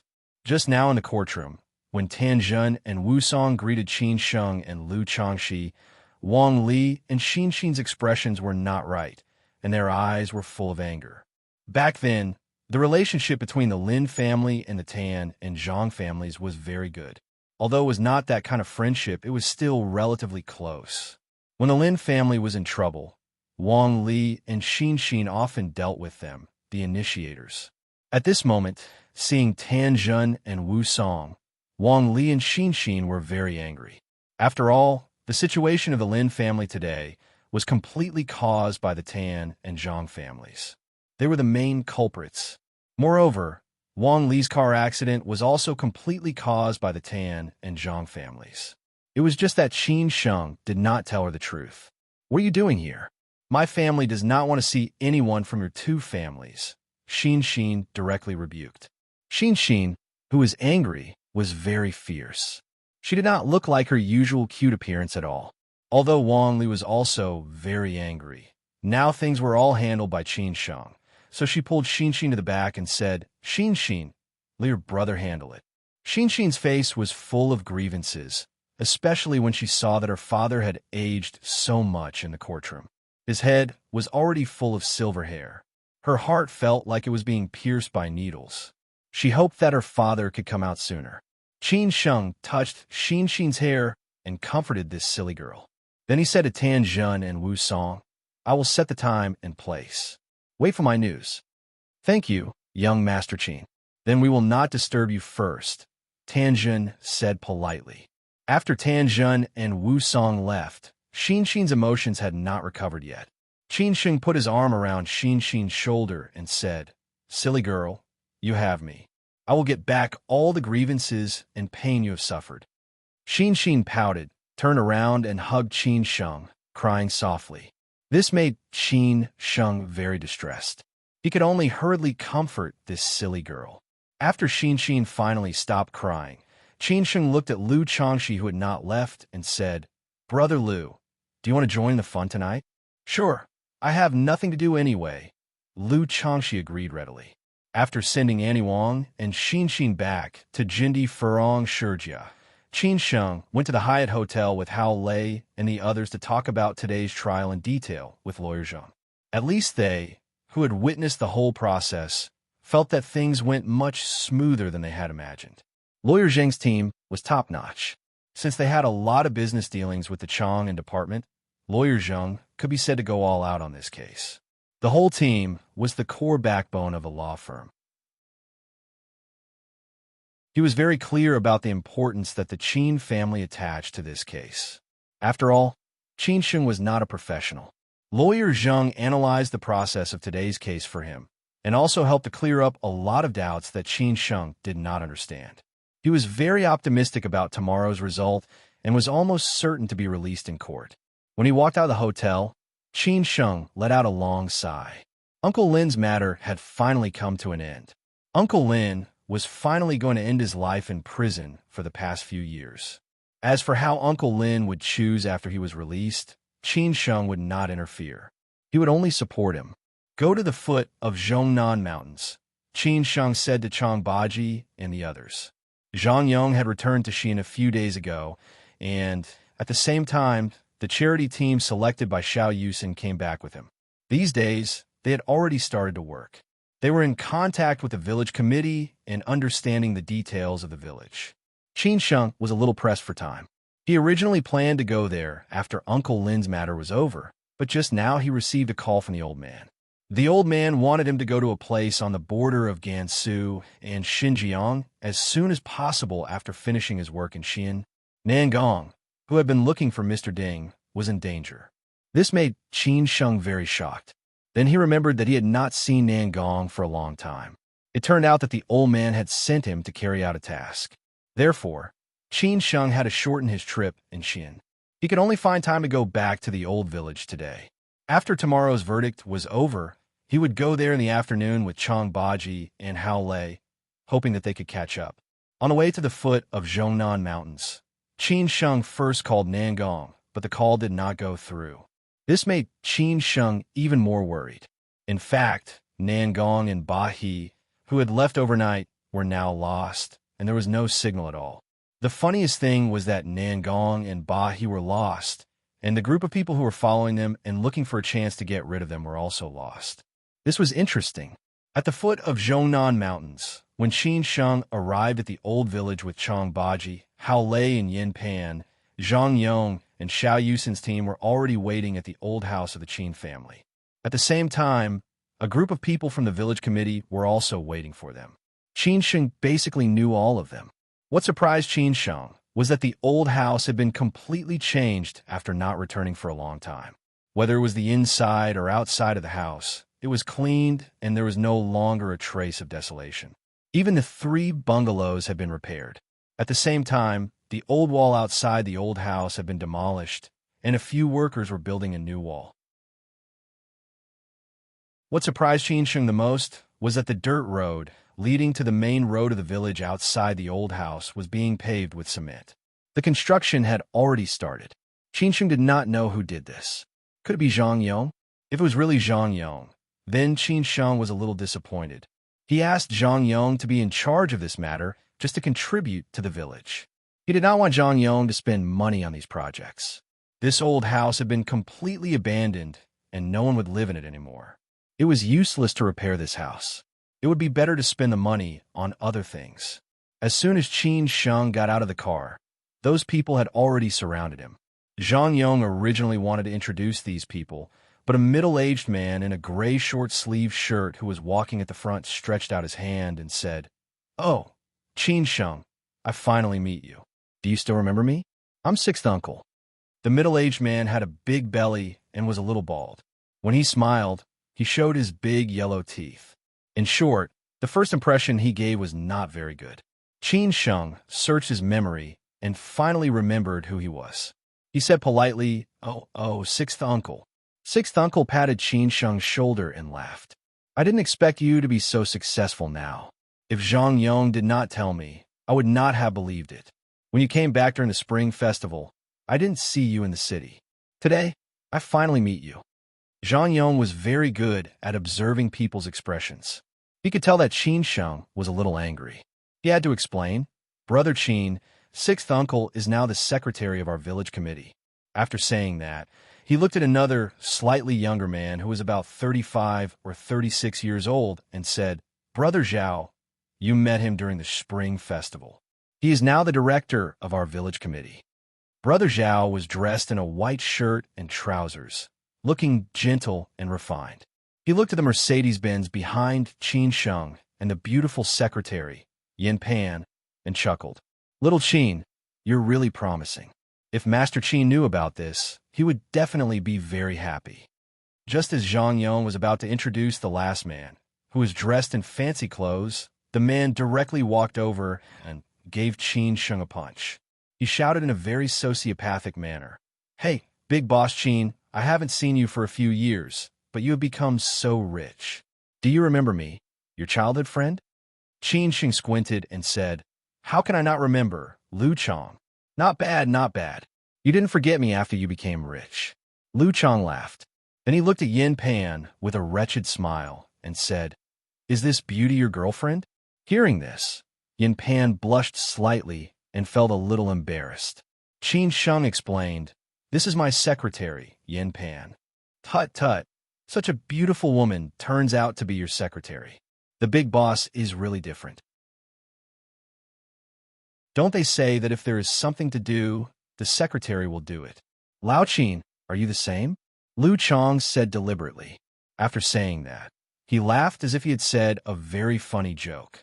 The village secretary also laughed because Lu Chong was his nephew. Now he was doing a project. Many of the tasks in the village were handled by Lu Chong. It could be said that he was doing well. However, after hearing this, Qin Sheng was obviously very unhappy. Yin Pan was also a little angry and glared at Lu Chong. Qin Sheng knew what kind of person Lu Chong was. When he was a child, Lu Chong bullied a lot of children in the village. Later in junior high school, he hung around outside the school and often fought and bullied others. After graduating from junior high school, he went to the underworld. Later, he heard that he was doing well. He had not seen Lu Chong for many years. He did not expect that he was still the same as before. Lu Chong also felt that the atmosphere was not right, but he did not think there was anything wrong with it. He said carelessly, "It's just a joke. Don't be so serious." Qin Sheng did not pay attention to these people anymore. He did not have time to care about them. He just looked at Zhang Yong and pointed to the faraway courtyard. "Yongzi, these are all done by you." Of course, Zhang Yong knew what Qin Sheng meant. He hurriedly explained, "Brother Qin, this is not my idea. Sixth uncle and the others took the initiative to repair your old house and build a cement road to your house."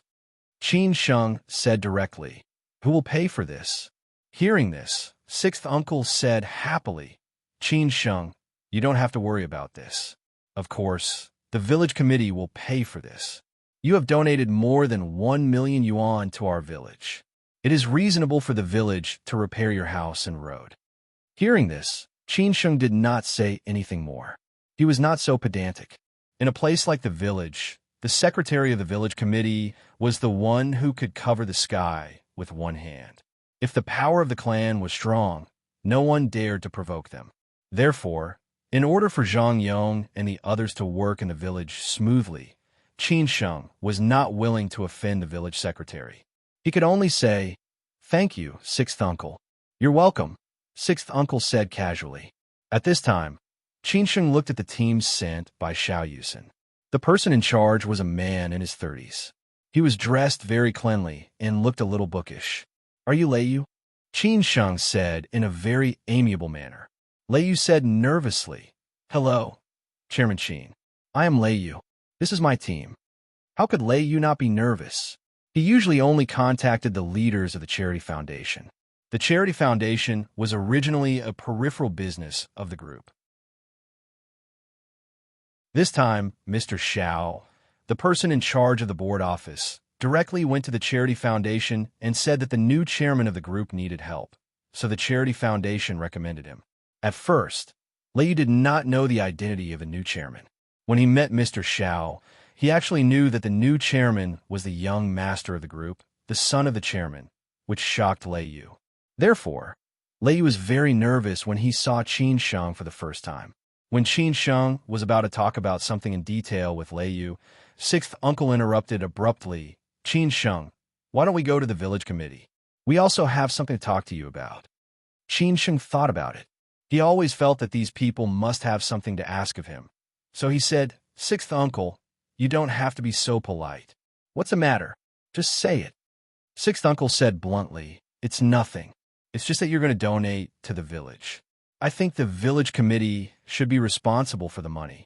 After all, Yongzi is still young. No one can rest assured, right? Sixth uncle was full of smiles, but Qin Sheng looked unhappy. Sure enough, he knew that when Zhang Yong returned to the village, the first obstacles would be these people. He did not expect that they would jump out so quickly.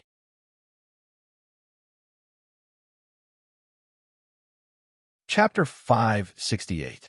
Chapter 569. Chapter 569 bear the consequences the smaller the place, the more complicated the relationship of interests, especially in rural areas. It could often be seen in the news that the policies formulated by many countries to benefit the people were ultimately difficult to implement. Some of them were relatively uninformed, and some of them were people who pocketed the benefits. They were like local tyrants here, and the ones who suffered were always the peasants at the bottom. Situations like what Qin Sheng had encountered today were not rare.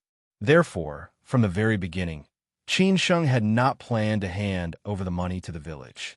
Instead, he wanted the team he had chosen to be in charge of the money.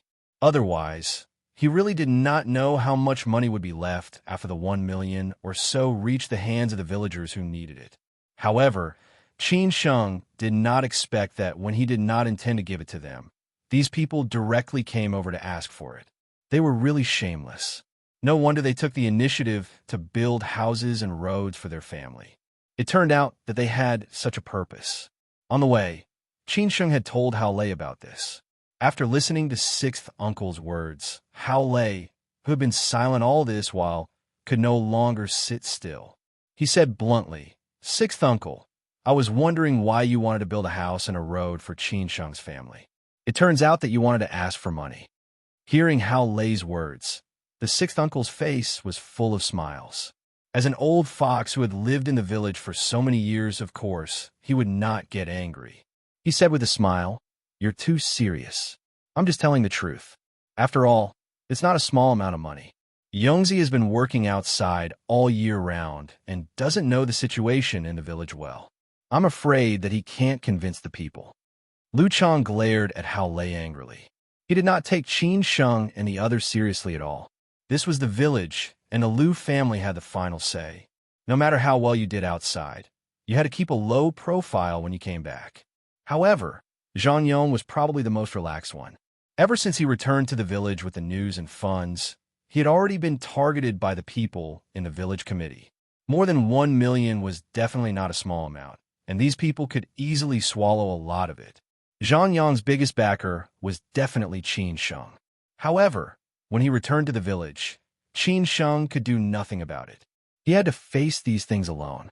These people from the village committee had looked for him many times and even invited him to dinner twice. However, he always made excuses, saying that they would talk about it when Qin Sheng came back. He dared not make the decision about the money. They would first have a good chat with Zhang Yong and persuade him with their relationships and favors. If Zhang Yong was not tactful, they would use threats and promises. After all, in the village, they had the final say. Moreover, Lu Chang was doing very well outside. He did not believe that Zhang Yong's attitude would be so firm. At the same time, they prepared a second plan, which was to express their goodwill to Qin Sheng. This was the purpose of building houses and roads for the Qin family. However, she did not expect that Qin Sheng would come back before the second stage could be carried out. This made them overjoyed. In that case, They would talk to Qin Sheng directly. After hearing what these people said, Qin Sheng smiled faintly and said, "Sixth uncle, you are so busy. You don't have to worry about such a small thing. Grandpa and I have stayed in the village for so many years and received a lot of kindness from the villagers. Now we also want to return the kindness. How can we trouble you? It's no trouble at all. This is what we should do. Besides, we know the situation in the village better than anyone else, so there won't be any problems." Sixth uncle continued to argue. Qin Sheng laughed and said, "Sixth uncle, there is really no need. Our group has a charity foundation, so I have sent a team to take charge of this matter. I think they are more professional." Sixth uncle's face changed slightly. Obviously, he was a little unhappy because Qin Sheng had already rejected him. Sixth uncle did not say anything. At this time, Brother Zhao said, "Qin Sheng, think about it again. After all, in the village, without our help, there may be a lot of trouble." Everyone could understand what Brother Zhao was implying. That was, if Qin Sheng wanted to do this without their support, it would be difficult for him to do it. Trouble? How big a trouble? Qin Sheng said with a fake smile. Lu Chang was hot-tempered. He could not stand these people's hypocrisy. If there was anything, they could just say it directly. He did not believe that Qin Sheng would not bow down. Therefore, Lu Chang said directly, "Qin Sheng, we are giving you face by discussing this matter with you. Don't be shameless. Without our support, do you think you can do it? Don't think that you can act like a big boss after earning a little money. What? Do we have to kneel down and kowtow to you to thank you for donating to the village? No matter how good you are outside, it is still outside. This is the village. Whoever comes back has to bow down obediently." Sixth uncle played the good cop, Lu Chang played the bad cop, and Brother Zhao was the mediator. This cooperation was quite good. Sixth uncle took the opportunity to say, "Lu Chang, don't talk nonsense. Qin Sheng is a sensible person. Do you need to say these words?" Qin Sheng still had a smile on his face. He had already expected this, but he did not expect it to be so fierce. He sneered and said, "Ha! You are used to being a local tyrant. Threaten us. Who do you think you are? How dare you threaten us? Do you think you are someone important? F*CKU. Say it again. Do you believe that I will kill you?" Lu Chang could not suppress his anger and directly rushed up. However, he was stopped by Sixth uncle. Sixth uncle did not want to let things get to the point where it could not be discussed. "Qin Sheng, is there really no way to talk?" Sixth uncle still asked politely, but everyone could hear that he was very unhappy. Qin Sheng said very reasonably, "Sixth uncle, there is really no need to trouble you. Let our team be in charge of this matter. After all, they are professionals and they know how to use the funds reasonably. Most importantly, I can know where the money is going." "Qin Sheng, you are a little bit breaking the rules. Things in the village are not as easy as you think," Brother Zhao said coldly. Qin Sheng was a little disgusted by this kind of thing. If they were not acquaintances, Qin Sheng would have fallen out with them long ago. He would not be reasonable with them, so don't force him. Qin Sheng faced Brother Zhao and said, "Brother Zhao, it is such a simple thing. What is so difficult about it? If someone's family is really in trouble, just give them the money. How difficult is it? I am afraid that some people will be jealous." "You." Brother Zhao was so angry that he could not say anything. Lu Chang scolded again, "Shameless guy." Qin Sheng really could not stand it this time. Just now, he scolded Brother Lei, and now he scolded him. This Lu Chang was really reckless.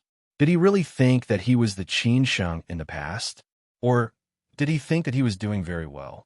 He was just a frog at the bottom of a well. This time, Qin Sheng did not stop Hao Lei. Of course, Hao Lei knew what to do. This guy really did not take them seriously. It seemed that he did not know how powerful they were. When had they ever been bullied? Therefore, Hao Lei said angrily, F*CKU. How dare you pretend to be a master with just a few tricks? You are courting death.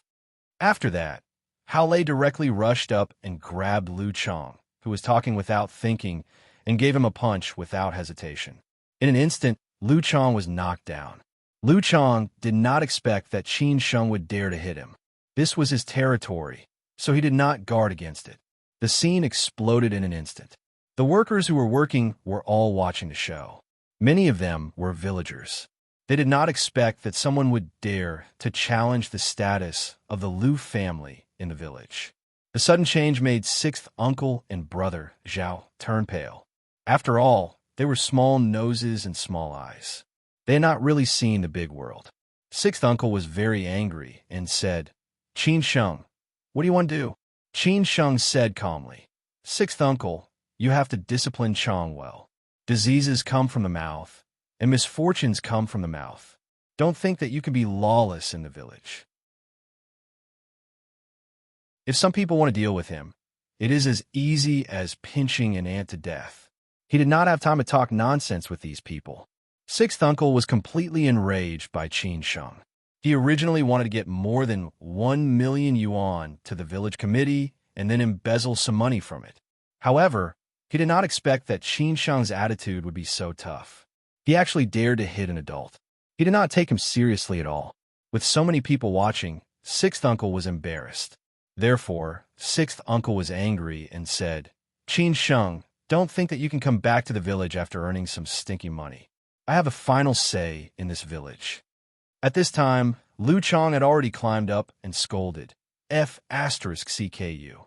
You dare to hit me, I will kill you." After that, he was ready to make a phone call. After working in the village for so long, he still had this ability. However, before he could make the phone call, Hao Lei kicked him over again. Hao Lei stepped on Liu Chong and scolded, "You blind dog, how dare you threaten me? Get ready to call people. I want to see how many people you can call. If I don't teach you a good lesson, you will really think that you are someone important." Qin Sheng slowly took 2 steps forward and chuckled. "Sixth uncle, it seems that you are really old and used to being a local tyrant. Do you really think that I don't know what your Liu family has done in the village? I came back to donate money to the village just to repay the kindness of those years. It has nothing to do with your Liu family and you.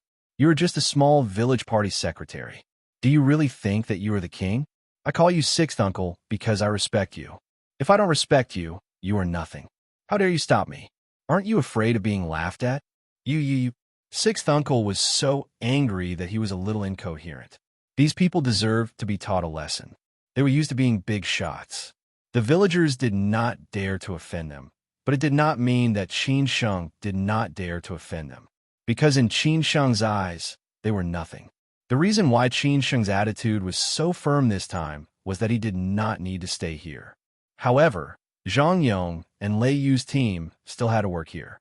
If he did not take a tough attitude, after he left, these people would take revenge on Zhang Yong and Lei Yu's team. He was afraid that it would be difficult for him to take a step forward. Therefore, he wanted to ruthlessly suppress the power in the village and keep them at a respectful distance. Qin Sheng first looked at Liu Chong and said with a smile, "Xiangzi, call as many people as you can now. If you can't get them, I can help you." After that, Qin Sheng looked at sixth uncle and said, "Sixth uncle, to be honest, I really don't take you seriously as the village party secretary." "Why?" "Because your position is too low. Not to mention my background in Beijing, just my relationship in Xi'an City. If I want you to come here, it's only a matter of a word." Qin Sheng really did not give sixth uncle any face. His words were very simple and rude. Moreover, the Liu family did not help him and his grandfather in the past. He did not need to care about the Liu family's feelings. Otherwise, Qin Sheng would not have done this. Therefore, you'd better not stop me from doing what I'm going to do. Don't think that after I leave, you will make trouble for Yong and my team. Once I find out, you will bear the consequences.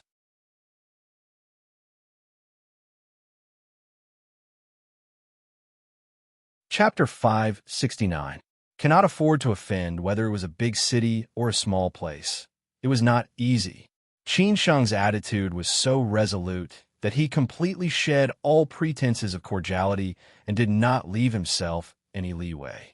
He was not afraid of any counterattack from sixth uncle and Liu Chong. Liu Chong, who had already stood up from the ground, was even more embarrassed. Brother Zhao did not know what to say. Qin Sheng did not take them seriously at all.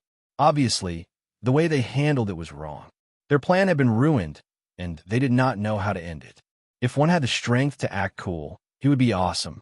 If one did not have the strength to act cool, he would be a fool. Obviously, Qin Sheng was not the latter. Sixth uncle was shocked by Qin Sheng's words. For a moment, he did not know how to deal with it. If he just let it go, he would obviously lose face. However, if they were to fight to the death with Qin Sheng, he was not clear about Qin Sheng's strength. If Qin Sheng really did what he said, they would be the ones to suffer.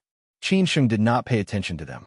Instead, he looked at Lei Yu and said, "Lei Yu, tell me about your work in the village these days." Lei Yu introduced them casually, but he didn't say in front of them. The people from the village committee had been causing trouble in the dark, and he was having a headache on how to deal with them. The Crown Prince's toughness today helped him solve all his problems. The atmosphere was somewhat awkward. Sixth uncle and the others didn't know whether to leave or stay.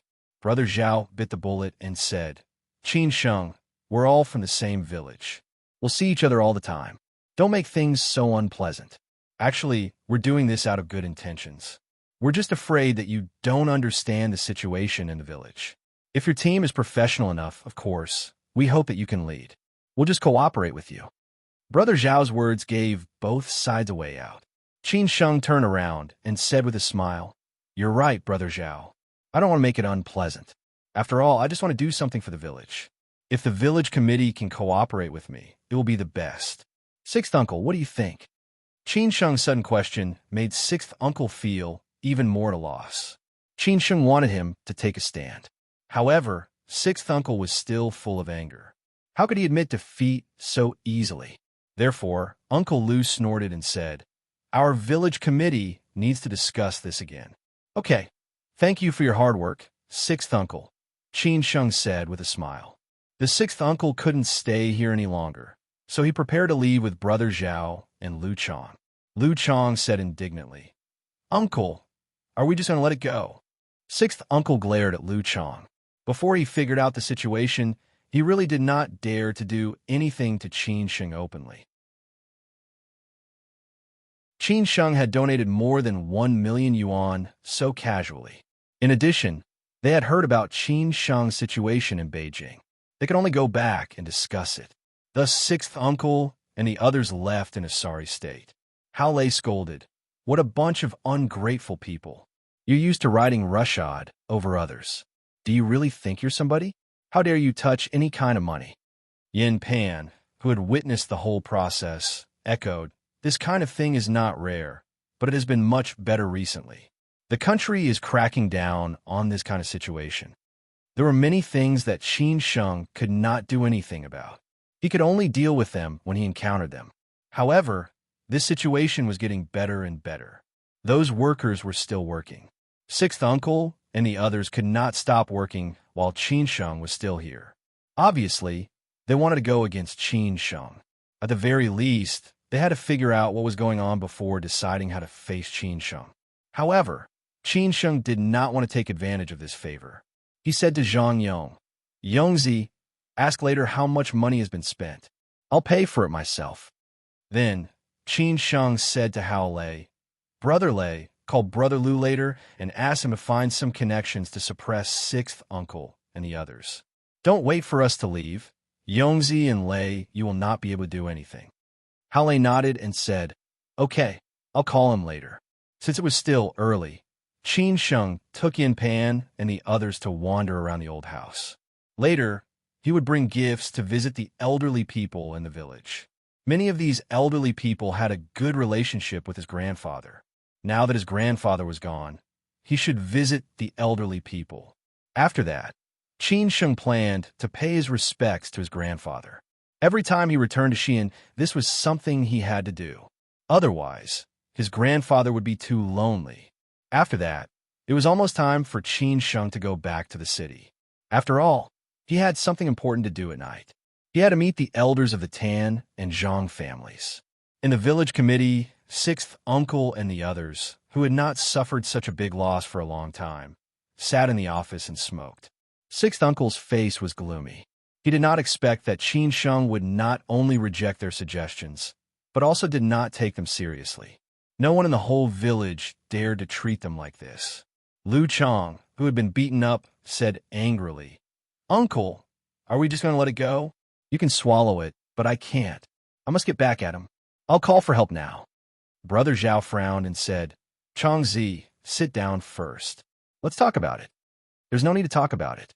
Qin Sheng just made some stinky money and showed it in front of us. I don't believe that he has much ability. Even if he has connections, they are all in Beijing. Here, we have a final say. How can we be bullied by him? Changzi was not willing to calm down at all. He just wanted to take revenge on Qin Sheng. Sixth uncle glared at Lu Chong, and Lu Chong sat down obediently. He was not afraid of anyone except his uncle.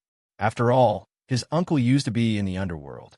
Later, he made money and got to know a lot of people, so he came back to be the village party secretary. Back then, in order to run for the village party secretary, he spent a lot of money. The money he gave out alone was more than $1 million. This was basically the rule in their area. Without money, one could not even think about being the village party secretary. Sixth uncle looked at Brother Zhao and said, Xiao Zhao, what do you think? Sixth uncle, to be honest, I think it's better not to offend Qin Sheng. Old Master Qin was not an ordinary person in the past. Qin Sheng has been missing for so many years. Now that he's suddenly appeared, it is very strange. Think about what Zhang Yong and Zhang Wo said. Qin Sheng can look down on those billionaires in Beijing. What do we think we are? Brother Zhao analyzed calmly. Lu Chong snorted and said, What are you bragging about? How can we believe Wang Zhang Wo's words? I think they just worked in Beijing for 2 days and thought that they had seen something big. They deliberately scared us. How old is Qin Sheng? How dare he look down on billionaires? Let me give it a try, and we will know. Sixth uncle was too lazy to care about Lu Chong. His nephew used to be a gangster. In the past, everything could be solved with money and fists. It was not the past anymore. Go on, sixth uncle said to Brother Zhao. Brother Zhao said slowly, From Qin Sheng's attitude and momentum today, we can see that he really did not take us seriously. If he did not have the ability, how could he be so confident? Besides, he also said that he was not afraid that after he left, we would vent our anger on Yongzi and his team. Moreover, listen to what he said. This team is from a charity foundation under their group. Companies that can do charity foundations professionally are all big and wealthy companies. Sixth uncle thought about it and nodded. What you said makes sense. Nonsense. I think he was just trying to scare us. Did he really think that we have not seen the world? Lu Chong still said disapprovingly. So, sixth uncle, we do not need to offend him, Brother Zhao said with strong feelings. Sixth uncle frowned and said, You are right. At this time, sixth uncle's phone suddenly rang. He was shocked when he saw the number on the screen. He did not expect that this big boss would call him. It was too unexpected. Sixth uncle walked to the side and picked up the phone nervously. After a while, he came out, but his face looked worse than before. Uncle, what's going on? Who called? Lu Chong found that his uncle's face was not right and said quickly. Brother Zhao felt that it must have something to do with Qin Sheng, so he asked directly, Sixth uncle, is it related to Qin Sheng? Xiao Zhao, thank you today. If you did not stop us, Chong, and I might have gotten into big trouble. Sixth uncle did not hide and said bluntly. Brother Zhao and Lu Chong understood what he meant. Lu Chong said nervously, Uncle, who called? It was your third uncle. He told us that Qin Sheng is not someone we can afford to offend. Fortunately, we stop you today. If you had dared to fight back, you might have lost half your life, sixth uncle said while wiping the cold sweat on his forehead. Hearing this, Lu Chong was so scared that he trembled a few times.